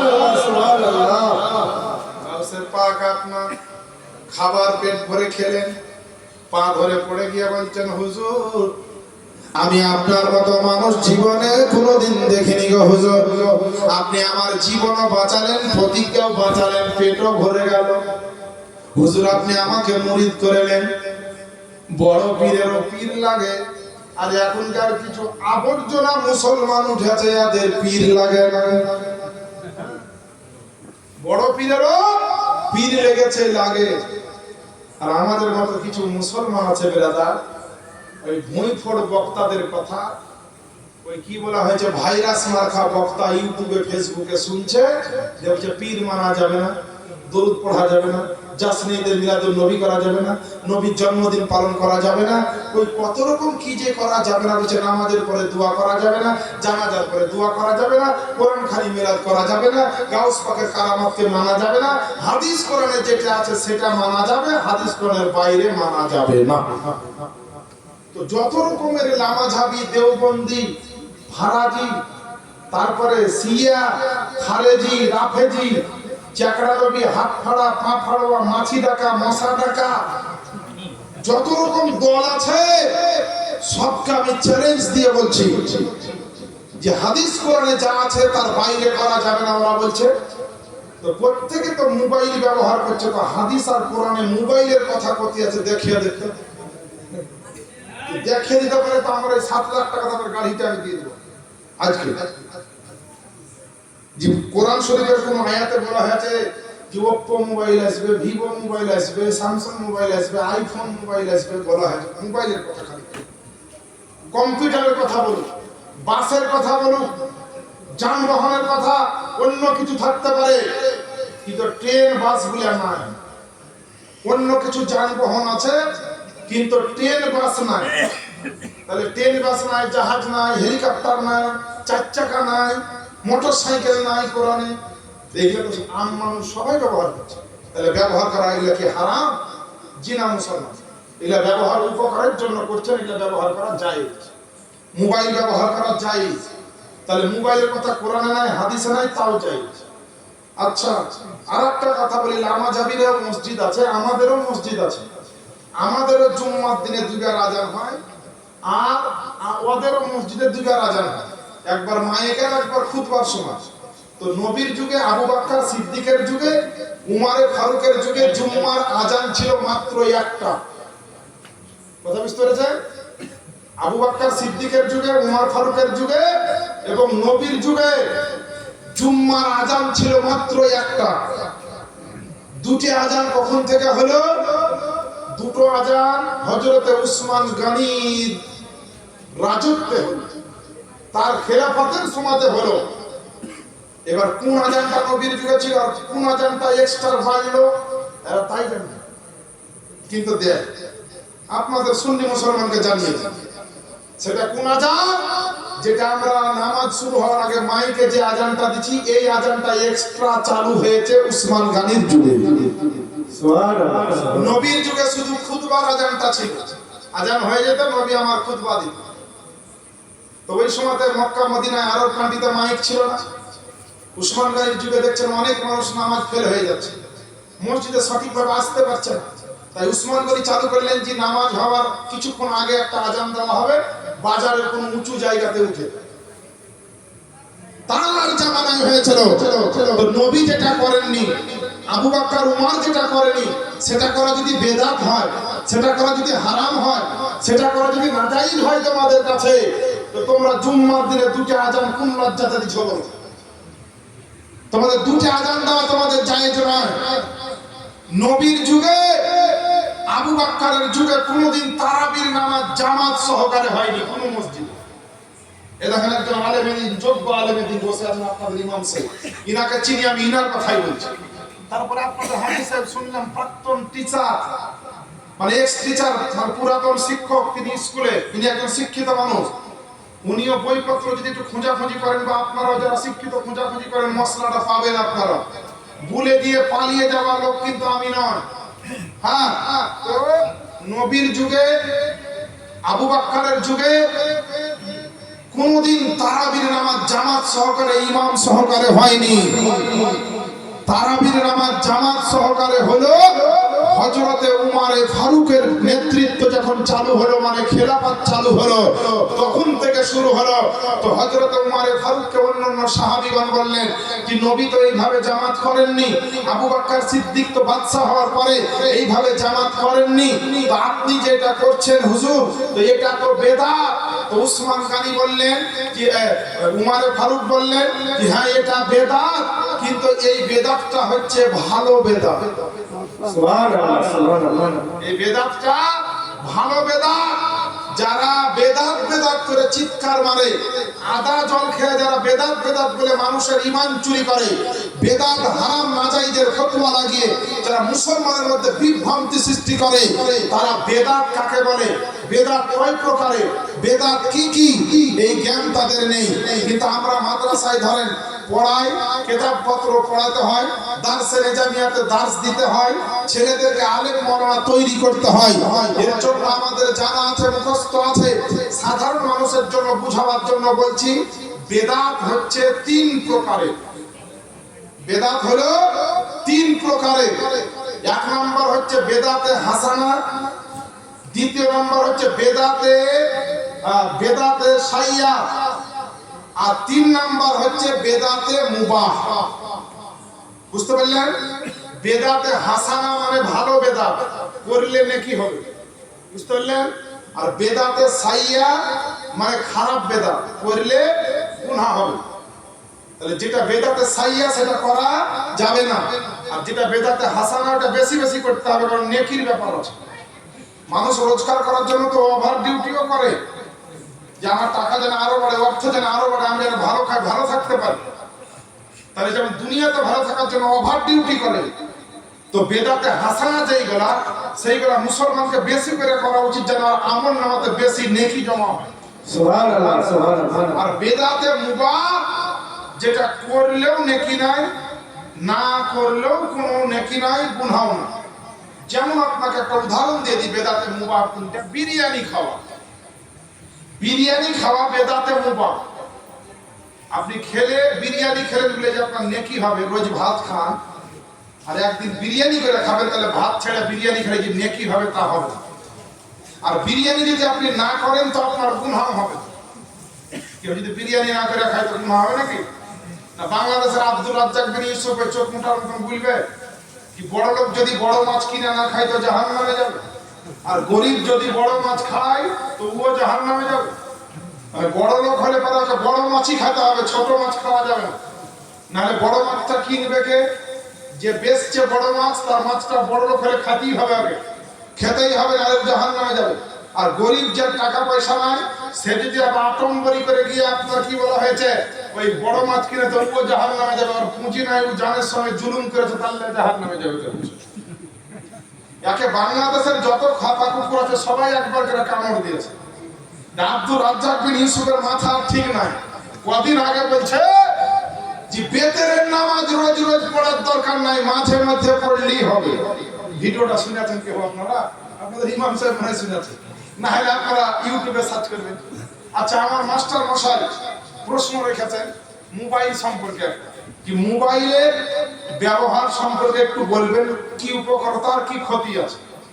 মোবাইল যদি ভালো কাজে ব্যবহার করেন তো উপকার আছে, আর যদি গান, সিনেমা, তারপরে ফ্রি ফায়ার, পাবজি, মেসেঞ্জারে বিটি ছেলের সঙ্গে কথা, হোয়াটসঅ্যাপে বিটি ছেলের সঙ্গে প্রেম প্রীতি ভালোবাসা, তারপরে ফেসবুকে লাইক মারামারি, এই সমস্ত কাজ করেন তো একেবারে পাকা গুনাহগার হবেন আর এই গুনার জন্য জাহান্নামে যাবেন। মোবাইল এমন একটা জিনিস, আপনাকে নেকিও করাতে পারে, আপনাকে গুনাহও করাতে পারে। বাড়িতে একটা গরু জবাই করার জন্য আপনি সাপোজ ছুরি কিনেছেন, কুরবানির সময় বা বাড়ির সময় একটা ছুরি রাখা না বাড়িতে, চাকু। তো চাকু একটা এমন জিনিস, আপনি গরু জবাই করছেন ভালো কাজ, মুরগি জবাই করছেন ভালো কাজ, ছাগল জবাই করছেন, খাসি জবাই করছেন ভালো কাজ। এবার আপনার কাছে চাকু আছে বলে ওই চাকুটা বের করে যদি কারোর সঙ্গে ঝগড়া করে পেটে ভরে দেয়, তাহলে আপনার চাকু মারাতে মরে গেল, তাহলে এটা চাকুর দোষ না চাকু চালানোওয়ালার দোষ? ছুরির দোষ না ছুরি যে ব্যবহার করলো চালালো তার দোষ? যে চালালো ব্যবহার করলো তার দোষ, ছুরি চাকুর দোষ নাই। তো মোবাইল হচ্ছে এই ধরনের একটা জিনিস, আপনার নেকির কাজও ব্যবহার হবে, ভালো কাজেও ব্যবহার হবে, জান্নাতে যাওয়ার কাজেও ব্যবহার হবে, জাহান্নামে যাওয়ার কাজেও ব্যবহার হবে। এবার ব্যবহার করবেন আপনি, ব্যবহারকারীকে নির্ধারিত করতে হবে, ব্যবহারকারীকে ডিসাইড করতে হবে, ব্যবহার বাড়িতে কনফার্ম হতে হবে যে কোন কোন কাজগুলো ব্যবহার করলে আমাকে জান্নাতে যাওয়া হবে আর কোন কাজ করলে জাহান্নামে যাওয়া হবে, এটা তার জ্ঞান থাকতে হবে। তাই জাহান্নামের রাস্তা থেকে বাঁচুন আর জান্নাতি রাস্তায় কাজ করুন। তবে মোবাইলে খুব বেশি মাথা ঘামাতে যাবেন না। যারা বোকা শোকা মানুষ, শরীয়তের জ্ঞান নাই, হাদিস কোরআনের জ্ঞান নাই, তারা খুব একটা মোবাইলে মাথা ঘামাবেন না। যে মোবাইলে তো মৌলভী সাহেব বলেছে নেকি করা যায়, তাহলে কোন বক্তার ওয়াজ শুনি, যে দেখা গেল কোন নামাজাবি ওয়াহাবি কোন ফুরফুরা দেওবন্দির ওয়াজ শুনছে। আপনি তো জানেন না যে ফুরফুরা না দেওবন্দি না নামাজাবি, ইমান চোর না বাটপার না ইংরেজের দ্বারা, আপনি তো চিনেন না। আপনি যে বাপ রে মৌলভীটার গলা যাতা সুন্দর রে, আরে পাগড়ি জুব্বা, আরে কথায় কথায় ইংলিশ, আর কি মিষ্টি মিষ্টি কথা বলছে, দুষ্ট লোকের মিষ্টি কথা বল, এমন করে মজিয়া মজিয়া বলছে। এই দুদিন 5 দিন শুনতে শুনতে আপনি পাগল হয়ে গেলে, দিয়ে আপনার ঈমানটাকে বাদ দেন। ওই লোকটা হঠাৎ করে আর 14 গোষ্ঠী হানাফি আর 7 পুরুষ হচ্ছে মিলাদ করা ক্যাম্প করালো, জানাজার পরে দোয়া করালো, মানুষ মরলে কোরআন খানি করালো, আর কোথায় এসে বলছে ইয়া সব ভুলিয়া করলে জাহান্নামে যাবে।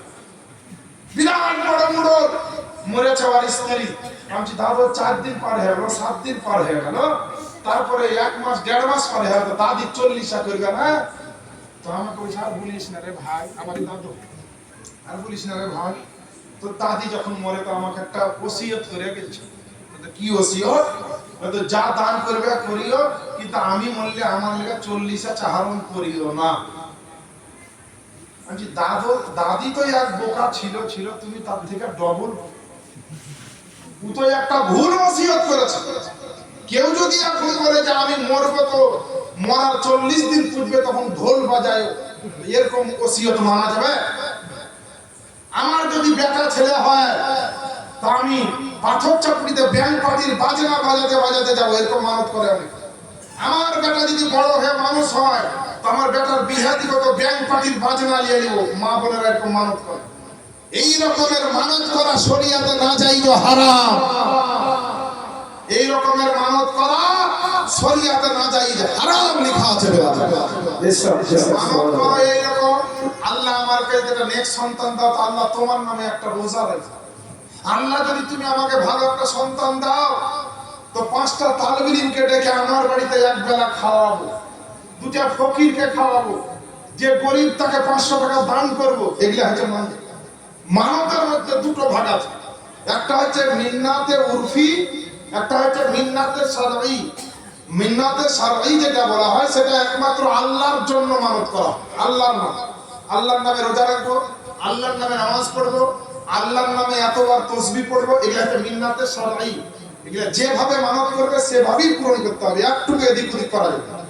আর যেটা মান্নাতে উরফি, যে আমি 500 টাকা দান করব, কিংবা আল্লাহর ওলির মাজারে খাসি দান করব, কিংবা কোনো গরিব মিসকিন 15টা খাওয়াবো, কিংবা আমি কি বলা হয়েছে 20 খান কোরআন কিনে দান করব, এগুলো হচ্ছে মানতে উরফি।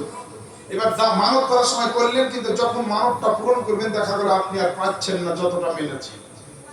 2টা খাসি দিব বলেছেন, কিন্তু আর 2টা খাসি কেনার টাকা না।